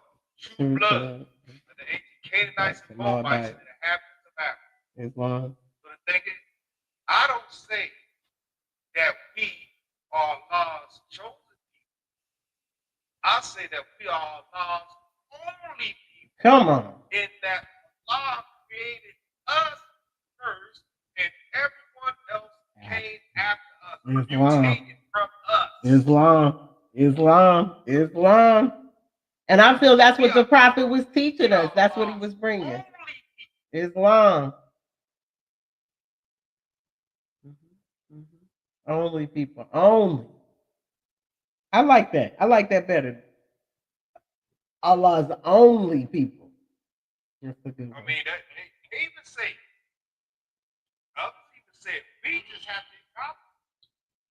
But I think that, you know, I don't think we can say that. Why can't we? I'm not denying that, but what I'm saying is this. nation of people. They was us. Mm-hmm. No, I'm not saying that's not true. I'm not saying that. That would make us the ancient. That would make us the most ancient. You get what I'm saying? I got you. And I'm what you saying that. But I'm saying we the old.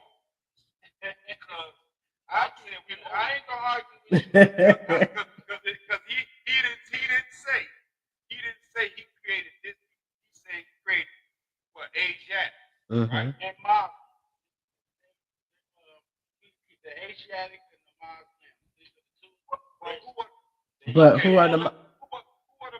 Yeah, who are the Muslims? Who was the Muslims? We the Muslims. And the people that the prophet named in chapter 47 tells you who all the Muslims are in chapter 45. Okay. Well, what's the Asiatic? But when you talk about Muslim, it coincides with the what? With the belief system, right? Yeah. So the thing is, now it's a brother. I forgot this brother's name, right? I think I forgot his name, but he said this. He said that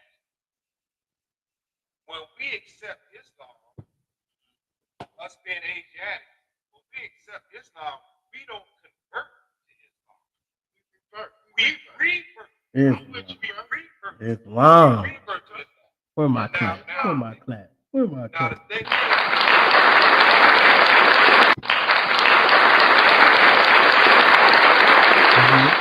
going back to what you just said, we reverted Islam. So when you talk about an angel, right?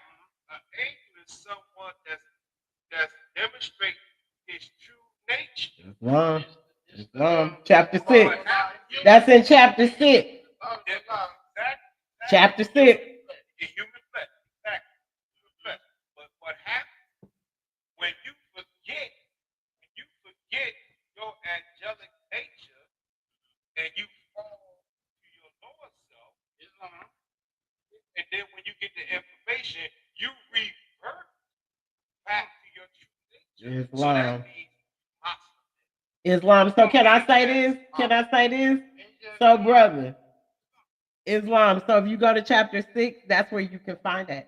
Because my nature makes me a Muslim. Chapter 6 will teach you that. Only Muslims will accept the message in chapter 6 of the Holy Quran of the Moorish side. So that's all I'm saying.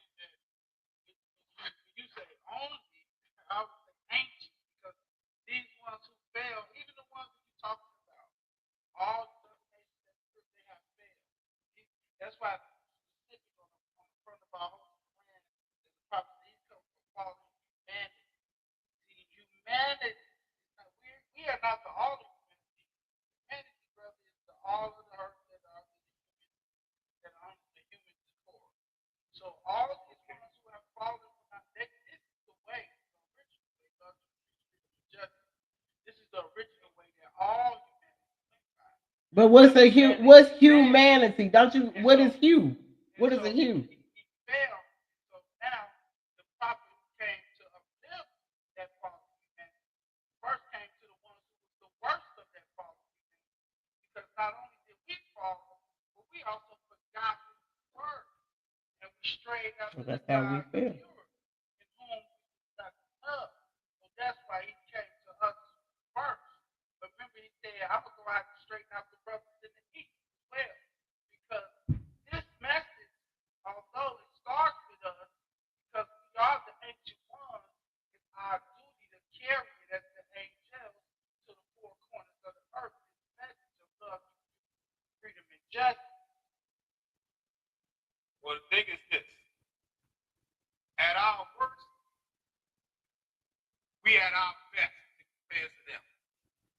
The thing is, because even in our fallen state, we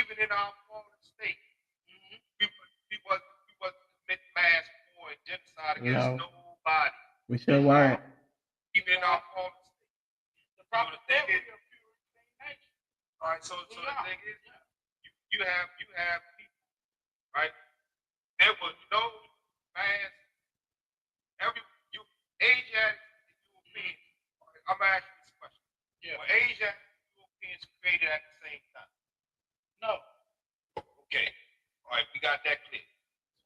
time on earth, it was just Asiatic. Right? Just angels. Okay. All right. Now going back further. Before there were Chinese, Japanese, were the Moors that existed before the Chinese and Japanese. Yeah. Yeah. I can't say for sure. Yes. Why? Okay. Because I'll tell you why. Because our king says this. Who were out of the need? It said they are the mothers. They use plural. So if they have you, we could have all been here at the same time because they had you. But these ones without you were created as separate. But it says who were out of the need? It says they are the mothers and fathers of the human. So everybody that is you, Islam. they come from Adam and Eve. So I won't say that we was here before or, you know what I'm saying? I understand. That's why I'm letting you talk. I understand. But let me show you this. Prophet in our literature prioritize Of course, chapter 45. Yes, we the first not only because he came to us, but we were the first. The thing is, when you talk about the first in all I go with I always try to go with what the prophet says first, and then I go to others. Right? All right, in our literature, chapter 45, prophet said that he said the key of civilization was and is in the hands of the Asiatic nation. Right? Yeah. He says that. He says what? The Moorish were the ancient Moabites and the founders of what? The holy city of Mecca. The holy city of Mecca. What is the modern name? What is the modern name of the God of Egypt? Mecca. Mecca. The Moors were there first. Go ahead. I'm not refuting that. I'm just saying that you said we was the first to reach Islam. We was the first to reach Muslim, which makes it so because we was the first to demonstrate the possibility. See, understand this, that Jesus came out from Moabite blood. So this is where he was the first of the Moors to demonstrate the possibility of man. See, our prophet himself was Jesus, and he was Muhammad, which is what ties us to that whole ties to them. But what I'm trying to, we are the first, but we are even more the first to tread. You know how to say the first man formed in flesh, and when the first man departed, that was us. I get what you're saying, King. But what I'm saying in particular that the prophet, I'm going to this. The prophet was sent to us first, specifically because we had lost our humanity. We are in there. We are still to this day going by the names that the Luke suspected. He had to come to us because out of all the nations on the earth, we are in the triple darkness. We don't know who we are. We don't know where we're from. We don't know where we're going. That's a triple darkness. So he came specifically. This is why he singled us out. Not only because we the first, because remember that the first shall be last, but we have fallen from humanity. So you guys are saying the same thing. You still saying we're the first, so we are the only. Because we are the first, my love. We are. You can't argue that with a mother. You ain't gonna argue that with me because I already know. Yep, me first, then you. Islam. The thing is, every other people, even amongst Asiatics, it came from us. Islam. And they know that. That they are Asiatics. But the thing is, when it said that when the first man was made of the dust of the earth, how did that first man look? It was dark. He was not the first man. All right, specifically, the prophet used the term what? Hamatite. Habitic. Yeah, habitic. Yeah. He used habitic and he used the term war. When you use them terms, those terms habitic and war, they are not cultural. They are not just cultural. They are specific as far as a phenotype, as far as how these people look. And Yeah. that is the standard. From Yeah. that standard, from that archetype, from that first, from that only. From the it's the mitochondria that's in the woman, though. That's what you got. Every other people don't have that, love. I say this to you like this. It couldn't have been. As an Asiatic woman, I have children by a dark man, 4 boys by really chocolate brothers. All my children are different shades of brown. I have from the lightest to the darkest, just like the olive. Some people in my family super light with light eyes and blonde hair. Don't make them a European, but they here. Exactly. You know what I'm saying? The Exactly. Melungeons was a part of who I am. I got 6 fingers. I got 6 fingers on each side. If you look up Melungeons, they usually got 6 fingers, 6 toes. I got 6 fingers on each hand. So I understand. I saw something, sister. It was it's now the fourth sister that I've encountered that had 6 fingers and 6 toes. Well, I got 6 on each hand. I don't have extra toes. I got extra fingers on both hands. Yeah, but it was 3 sisters that wow. I met. They had 6 fingers on each hand and 6 toes on each foot. Yeah. Yeah, when they were born, but they have surgery. But it was something that I saw about ancient ones that had that. That had that. Yeah. I mean, it'll blow your mind. It'll blow your mind. That traces you back. You trace yourself back. I'm sorry. No, you good. Go ahead. Right. So the thing is that, when I'm saying that, I'm not in no way am I belittling anyone. Not even other Asians. I mean, even if you the little exactly. They came out of us. Exactly. Only but the thing is, how they see Allah. All nations worship Allah, but they don't seem the same. We are all Allah. Islam. So if you put anybody down, you can put Allah down, put yourself down. So I ain't thinking you doing that. And I wasn't saying you was. Only thing I was saying is this, that it could have been multiple nations created because it said mothers, fathers of the human family. It doesn't specifically say the words are the only ones that were created. And so we're just using infer. I don't like to infer. I don't like to suggest. I don't know about what it is. I don't want to do a private interpretation. But I'm not trying to, you know what I'm saying? I'm not trying to say you're wrong or right. All I was saying, my preference is that with the ancient, which if you interpret that as the only one, I'm not going to fight. Islam. And let me say this. And when I say that, I'm talking about Asiatics, the original people, right? The only reason why I say that Allah, He made us. He made us a specific.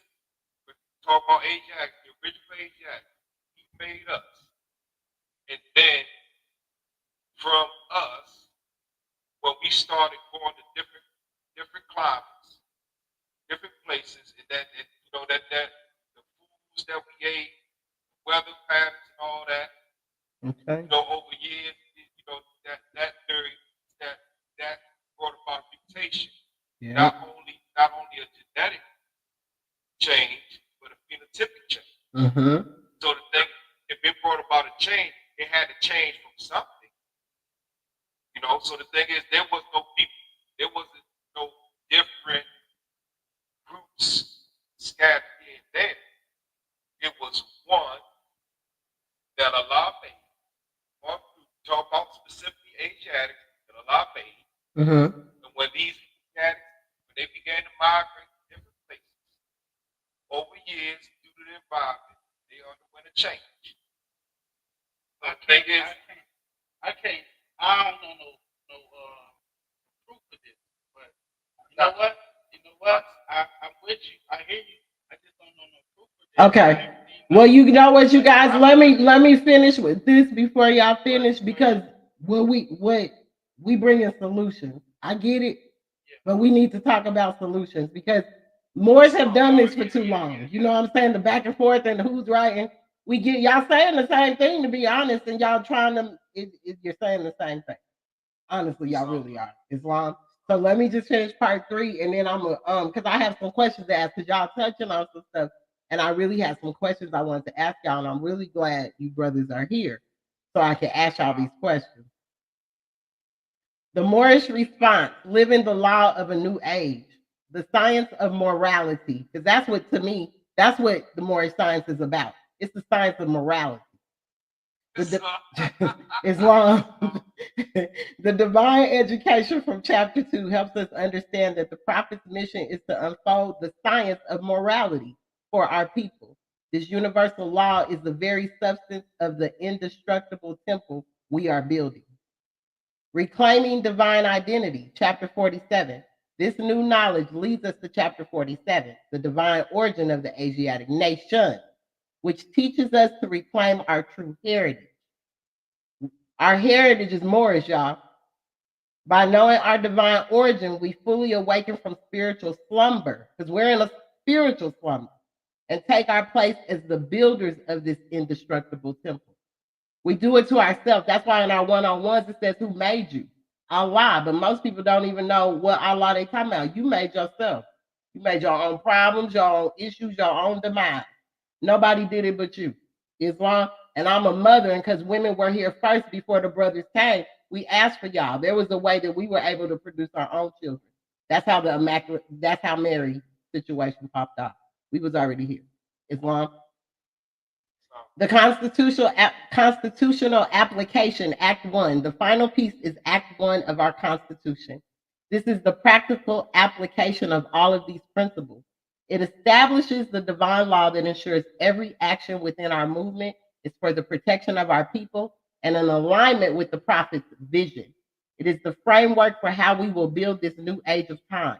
And when I'm talking of Act 1, I'm talking Act 1 of the bylaw. Because I don't think we talk about that one enough. And Act 1 says the Grand Sheik is the governing head of our temple. All business of said temple must be approved by the prophet. The spirit of the prophet must come first for you to do any dealings dealing with it. Before being acted upon by any member, let it be finance, property, or any line of life that will cause the member to sacrifice finance, that will cause the support of any group of members. That means don't do nothing to shame your family. This is a science of morality. Have some morals about yourself so you ain't making the family look bad. You ain't making the nation look bad. Islam. Any former officer that violates these laws is subject to be removed from his office under a heavy restriction, etc., by the prophet first or the Grand Sheik. Because the prophet's spirit got to be all up in it. The prophet's spirit got to be all up in whatever you're doing. No matter if we're out here speaking, we're going to speak as prophets. We're going to be the revealers of the light. We know too much information to be talking about, I don't know. And that we walking around here still in the same mind state that we should have been out of. We in a spiritual slumber, y'all. Spiritual. Your spirit needs to align itself back into your chakras. You need to find out how the moon operates. You need to know about this black moon that's coming at 3:33 in the morning. Why they riding on 33 all the time? Y'all need to understand that they use these Masonic things to control us. It's our science, but they use it against us. And we sit here and argue about it. That's not what we should be doing. We have solutions. The prophet brought solutions. Garvey brought solutions. So the purpose of the light. How does the concept of carnal men not comprehending the light give context to the prophet's warning and the necessity of his mission? Can one of y'all answer that?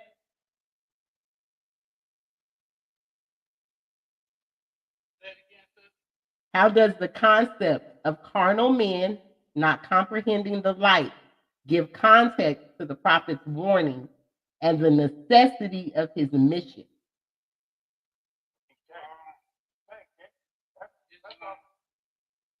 Huh? You was talking first,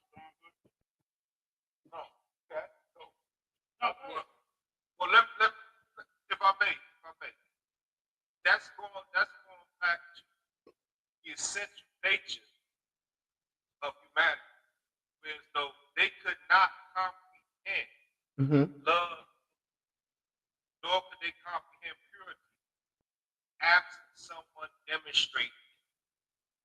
So the same as though Jesus and John were the perfect expressions of love and purity. They demonstrated. People did not have an understanding. They could not comprehend love. They could not comprehend purity. So it had to come in the flesh, in the person of Jesus and John, for them to understand, for them to see it. So that is our mission too.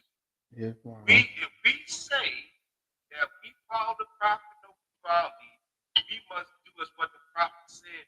We must imitate him and demonstrate his teachings so that they can understand, so that they can see, so that they can comprehend.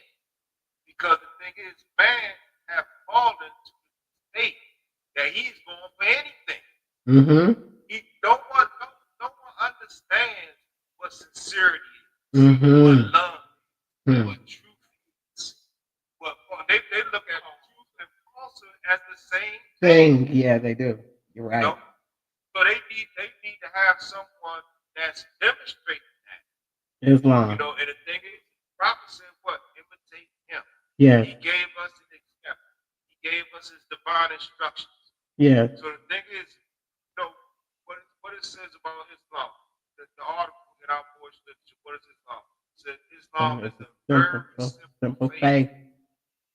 That's what it is. So we make it complicated. Islam, we do. We make it complicated. You just got to keep it simple. That's it. You don't have to be a brain cat. Nope. Only thing you have to do is just what the prophet say. Obey your prophet and be good for it. If the prophet say do something, do it. Well, he said if I could get you to think, I could get you to save yourself. If I could get you to think, at least think, you can save yourself. What was you about to say, brother? To add to what the brother was saying, they do need to see the demonstration of being the prophet in the life. But one of the key things is I thought what you said was carnal. So when they have these people who are, I want to say the ones who are unconscious, the unconscious ones, they have all the carnal things. They can get their car, they can get their house, they think that they're free because they can do and move all these carnal things, right? And so when we approach them with the Bible and tell them that they actually in bondage, right? They don't want that. They don't want that because when you start talking about pure things, then you start talking about what? You gotta fast. You gotta stop drinking. You gotta let your carnal. You gotta let these carnal things go. And these men have replaced it with other things like fasting and good nutrition and not bad sugars but good sugar. And then you give them a new perspective on religion and God. So you're showing them all this life. But I got what I need. I can pay my bills. I can go here to Florida if I want to fly back. I got all my carnal. So the carnal men won't not the life that, man, I don't need it. In my eyes, because I'm full of everything I think that I need, and I don't see my spiritual lack. Because they're in a spiritual slumber. The spiritual slumber, but that's the part because all of it's falling off. Now all your things and material wealth and gain that you try to hold on to, you either gonna hold on to it and perish with it, or you gonna let it go and be free. Because that's what's holding you here. That's what's holding you down. That's what's keeping you bound down to this carnal flesh. You holding on to too many things, lighten your load. As Erica Badu said, bag lady, you gonna hurt your back dragging all them bags like that. Good Lord, let go of some of this stuff. You're trying to hold on to too much. Men and women.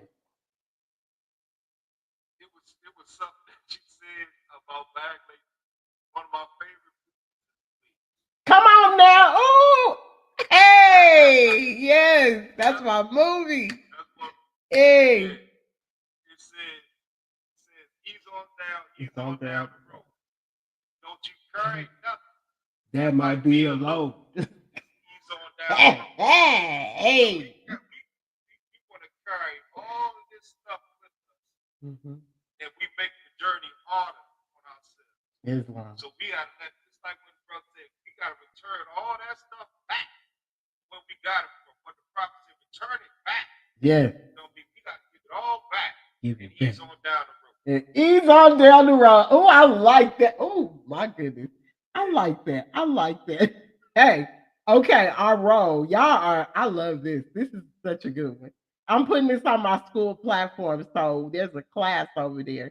And I'm going to want them to see this demonstration so that the students that are coming to take the Moorish upliftment course, that they can see how we deal with one another and how great dialect with one another. And you ain't got to get angry and all that. I love the way y'all flow. Thank you for being just that. Stand up more. Our role. We are not just students. We are called to be revealers of the light, just like I said. How does our spiritual studies prepare us to fulfill this divine duty? I feel y'all summed it up. Y'all gave it. Do you want to add anything to how do our spiritual studies prepare us to fulfill this divine duty? I feel it teaches us to be ourselves. It's showing us that we have to be practical. Mm-hmm. You don't have to get married. Mm-hmm. Just obey the prophet and be good boys. You don't need any type of embellishment. Right. It's just what we need is that connection. Islam. That connection with our brothers and sisters. Islam. That we not beyond. We are brothers. In our spiritual studies, it teaches us more to know ourselves. Mm-hmm. And the more we know ourselves and our issues, the more we're able to help our brothers who are right, some of the same, or some of even the hard, some of even the soft and harder problems that are solved. So the more we know ourselves spiritually, the more we can attain and have better resolution for our brothers too. Islam. Because a Muslim wants for his brother wants for himself. Islam. Well, when I look into the eyes of man, I see Allah. So even with that being said, if we know thyself, we'll be ourselves. Because if you know, then you be what you know. That's why that 3-step ladder is there. You got belief. That's perhaps what man thinks is the truth. He don't know it. He just thinks that's the truth. So you say, I think, because that's a belief state.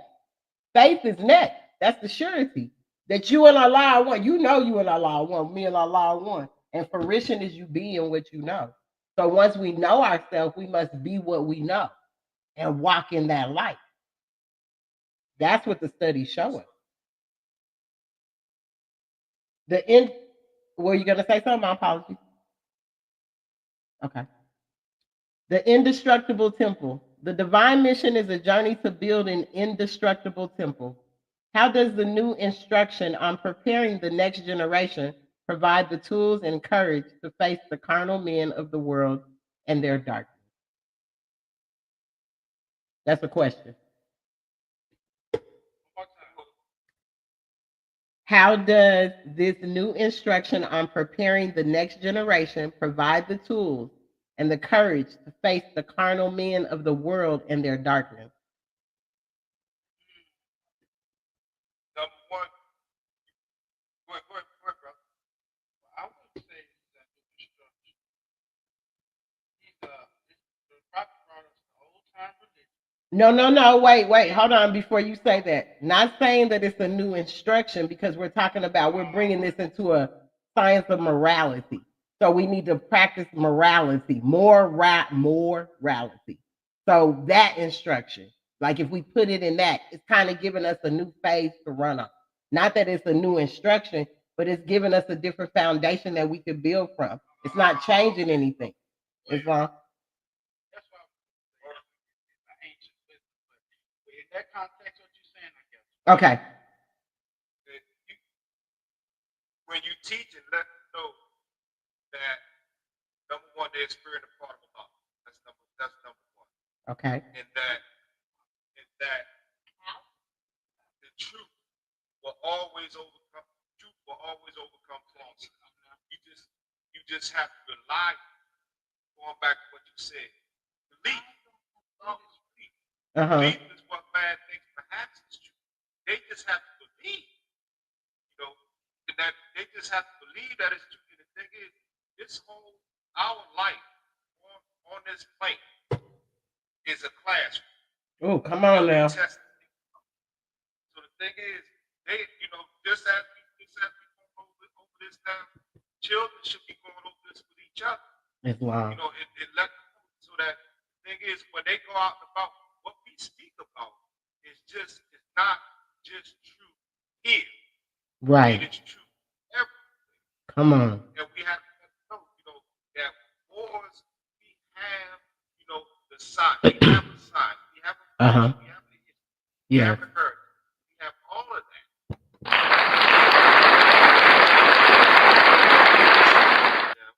That what we have is correct and right, and that the applied prophet to save our people. Ooh, come on now.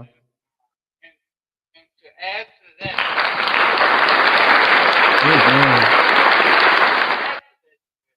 that what we have is a twofold organization. We are spiritually inclining, and we are physically connected back into the fabric of humanity. So as we elevate to know thyself, we also got to teach them nationality. Come on. Civics. See, when we teaching our next generation civics law, because it is law that got us in this trick. Law governs all of it. Get us out of this trick. Islam. So as we align our chakras, as we become one with Allah, the prophet started off a civic organization, but then once he was waking people up, he also understood that also this is spiritual. If I give you the world and you lose your soul, I'm waking up wars and being bitter because I got to treat them with love. They are. Give them power. So when we actually stand in power, you got to have a pure heart or you abuse it. As we see these so-called Europeans, standards, they're abusing the power because they have not the spiritual enlightenment that we have. So the prophet did a double thing for us. He woke us up physically and spiritually. He connected us back. So imagine if we do this growing up. So as we teach this generation behind us, when they finally resurrect and stand up on their 2, on their 12, they won't be able to keep telling them nothing. They're not going to no longer follow the gods of Europe. You're going to be so seasoned in more science that you're going to be refuting everything that Jesus wants to say. Because the prophet brought the remedy. Islam, yes, he did. I love you said that. The prophet brought the remedy to save us. And he said it without what? Islam. Islam.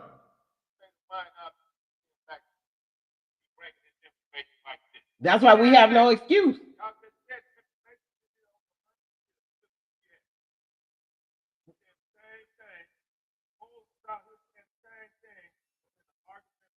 Yes. Yep. Yep.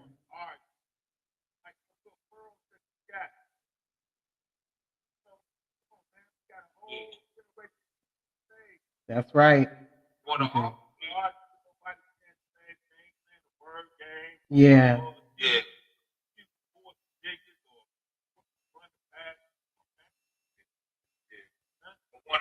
I want to be a leader. I want to be the head instead of just doing the work. Just do the work. Come on, man. Do the work. That's it. We just do the work because it's here. We like the brother said. The prophet brought the remedy. The prophet brought the remedy. It's no way you don't even have to steer away from it. Once you know it, we have a divine and earthly salvation. So we covered on both ends. With those others only got earthly. They only earthly. We have a divine and earthly salvation, and we should protect it more than what we do.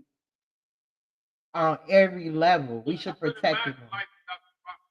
Me either. Oh, come on. Okay. I'm 55 years old. I know now.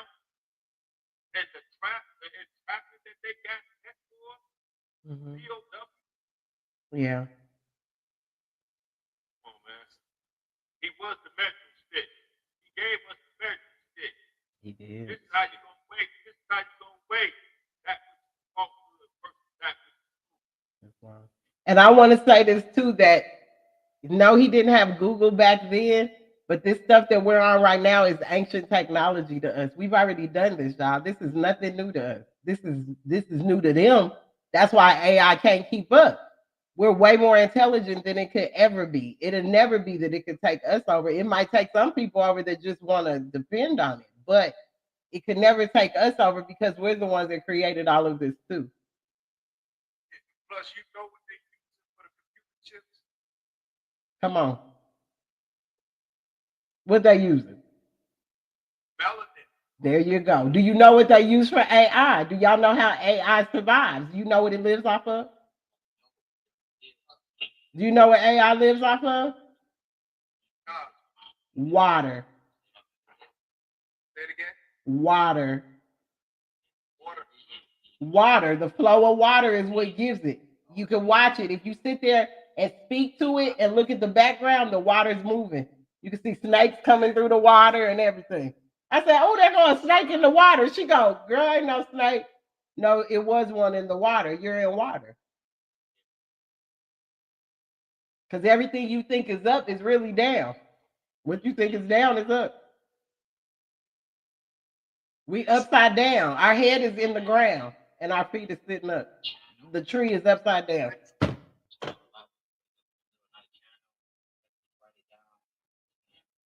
Islam. Oh, Islam, how are you? Yashua Ra Ali? Yashua? Islam? Oh, maybe he wasn't saying that.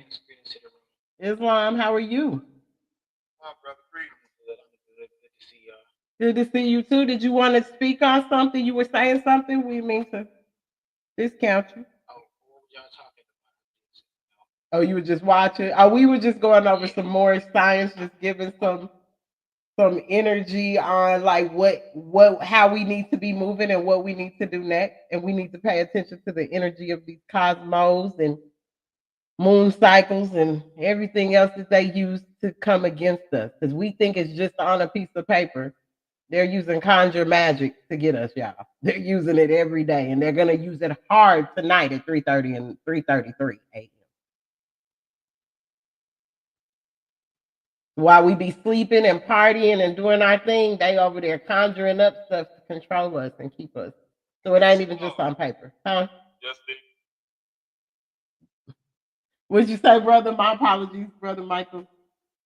I said yes, they do. Yes, they do. You can't try to cast spells on. I promise you that spelling, that's why you gotta watch what come out your mouth, your words, all of those things. Put yourself in the bond, put yourself in the contract. They can't do nothing to you, divinely protected. So they can try to throw some stuff at you. You would tell yourself that it's working. If you believe it, that's what it would work. But it don't work if you don't put that energy into it. Well, it has worked on our people. They can't do nothing to you. So say that. Like they can try to do it, but that it ain't gonna work. Well, they've been doing it, and it's still a. But it's just like only why they that's spiritual. Uh-huh. They are. Once you know who you are, it don't work. Mm-hmm. Well, pay attention to it because they're still doing it. You need to pay attention and know how to work with the energy because that sounds good because we don't sign into contracts, but you sign into contracts every time you do anything through the day. You go to the bank, you go to the grocery store, you spending your debit card, you doing any of this here, you're on a contract. It's how you work with the energy that's important, you guys. I'm telling you. They use the magic to do so. You think it's just on a physical piece of in front of you, but they're behind closed doors creating these things and doing these things to us. So we got to be more mindful of that too. That's what I'm really saying to us. We got to be more mindful of looking at these things. Islam? Yeah. Man, I'm gonna tell y'all the truth. I love this. Being the only sister on this panel tonight has been amazing because you guys have, I've learned so much from each one of y'all. Like, I really am grateful. I thank you so much. And Brother Michael Jeffries, I need you to come and be one of my, to teach on my course on the school app. You need to be one of my teachers in there on one of these courses because I'm giving a really in detailed course. And you are very, I like how you go from the Bible into the Quran. I love that because that's what I'm used to from my teachers. So I would love for you to be a part also. We need a brother. We got a lot of sisters. We need a brother, a two or three. You know, I was thinking about something. It's on topic, like off topic, but it's on topic. And I hear like the disrespect of sisters, you know, of women in general. Uh-huh. But it's something about more sisters. It's something about more Shabbat sisters with, you know, they teach us. Islam. Don't teach us. So Islam. the thing is, certain things may apply. Not belittling the other women, but I'm talking about through our cultural experience. Mm-hmm. Especially that of our women. There's something about them that's different from other women. With I mean that's just a fact. Islam. You know, meaning that it's a sister that has these teachers is qualified to teach. Because the thing is, it's patience, it's wisdom, it's all that's known. Because, for instance, in this society which values males but devalues females, Mm-hmm. a woman does not have what we have. Mm-hmm. A woman who does not have a problem, that does not draw from her, she will feel that number one, she has to compete with a man. Mm-hmm. And number two, that she will have to be some type of unnatural man or assume the posture or characteristics of a man in order to have success. The reason why is because they don't have what we have. Mm. And the nature is different between me and this. When you see our history, Uh-huh. Uh-huh. you see that it was an egalitarian type situation where though women were appreciated, women were respected, and you see basically what going to the spirit, coming from the spiritual. Uh-huh. It does not say in chapter 1 that the child is as perfect as the father is. It said the child is as perfect as the mother is. And it's drawing a comparison and contrast between humanity being the child and Allah being the mother. Come on now.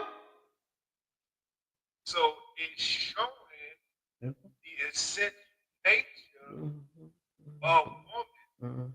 That woman does not have to feel that she needs to compete against a man because she's walking in her femininity. That's right. That's right. Islam. You know what? Dynamic. Let me see what I want to. I'm gonna let this. We had to put the gunshots on that because you did. You did that, Islam. You put things together so eloquently and beautifully. Yes, you're an amazing teacher. You really are. You're a dope teacher. And I look forward to building with you more. And also, you other brothers that are on here, I look forward to building with you also. Because now it's time for these solutions to roll out. is, I just want to make sure that it's a constant that Prophet Noble Drew Ali is in the forefront. He is known, he is raised up because what he brought, nobody else could have did anything they did to a King, to a Malcolm X, to a H. Rap Brown. None of these would have been possible without Prophet Noble Drew Ali and bringing the Right. true remedy of what this is about. What you about to say, Islam? No, I'm saying that's right. Correct. No, correct. Correct. Correct. Correct. That's right. Yes. Exactly. We keep him in the front. All these men that came, men and sisters that came after, no Charlie laid that foundation. Yes, No Charlie laid the foundation. Yes, he did. Yes, he did. he did. And the thing is, it's people that this is what I believe. I believe that it's people that's so invested in what they are doing that if they were to acknowledge what the prophet did, that would basically they believe that would undercut them and the spotlight would be off of them. Wow. No Charlie, I mean, no Charlie, he the one. That's right. The thing is, he the one, and that I don't need, you know, yeah, brother, I don't need to try. The prophet Charlie said, imitate I, don't assume my identity. You know what I mean? That's what he said. Oh. So the thing is, he said, imitate. Imitate. Don't try to replace it. Right. Don't try to replace it. And the thing is, you have so many of us, they try to replace them. Look, the prophet know, I don't know. The prophet know, I don't know. I don't know. I'm following him. Islam. I don't know. Islam. So I consult him. With the prophet. Islam. I consult. So the thing is, if I say something and I'm wrong, I'm wrong. It ain't the prophet that's wrong. I have this interpretation of what he said. Islam. So if it's any wrong, I'm wrong. Not Ooh, him. come on now. Prophet never wrong. Islam never wrong. Never wrong. It may be things that I don't understand that you say. Check this out. If I don't understand it, or the doctor said, yeah, the prophet said, I agree. I may not understand it, but I agree. Why? Because he's a prophet of love. He said. Ooh, Islam. Come on, Brother Michael. You better give it to us. He around here teaching Islam. Man, thank you so much for your jewels. Thank you for coming on here and building with us tonight. You have really shined a light so differently. I'm going back to read back over the chapters that I study, because I study them all the time. But you brought out some other things, and now it's like, okay, I'm going back in there. Let me go back in here and see. So I want to thank you so very much for the knowledge, for honors to you on this holy day, and just I'll be up making sure that we're working on our side. Me and the sisters will be up this beautiful rising. So just manifest. That's what I can say to you. Manifest what's for you, and just know that it's yours and it's here. And no matter how things may look, what you might be going through, just know on the other side of this, your glory is definitely here. Islam. Stop. Peace and love. You are so welcome. I look forward to seeing y'all Sunday when we come back for Guidance of the Nation. Islam. All right, stop. Peace and love. You are so welcome. No, thank you. Honors to you all. Thank you. Peace. Peace.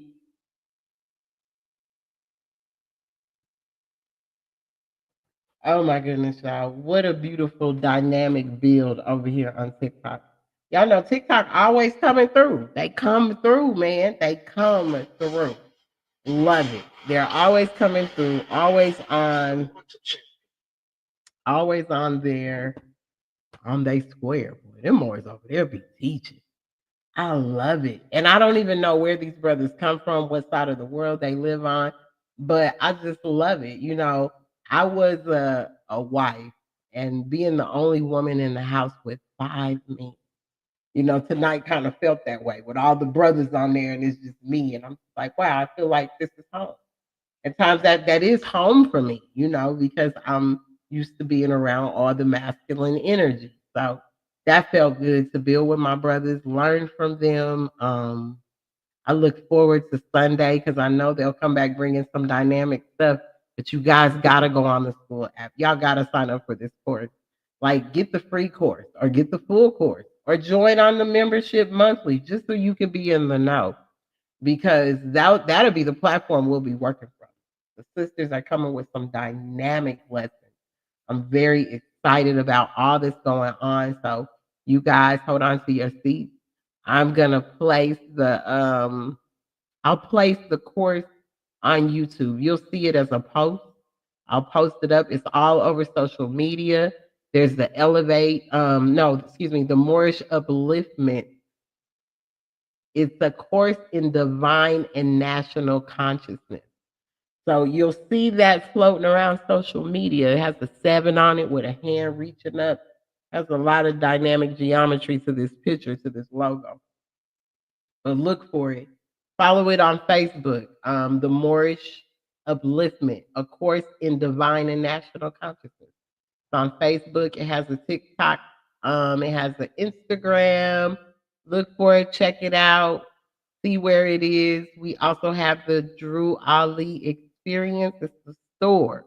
You can go to the DrewAliExperience.com, shop for your favorite Moorish attire, and see what's on there. Also, the Holy Hair Butter line is out. We start tomorrow.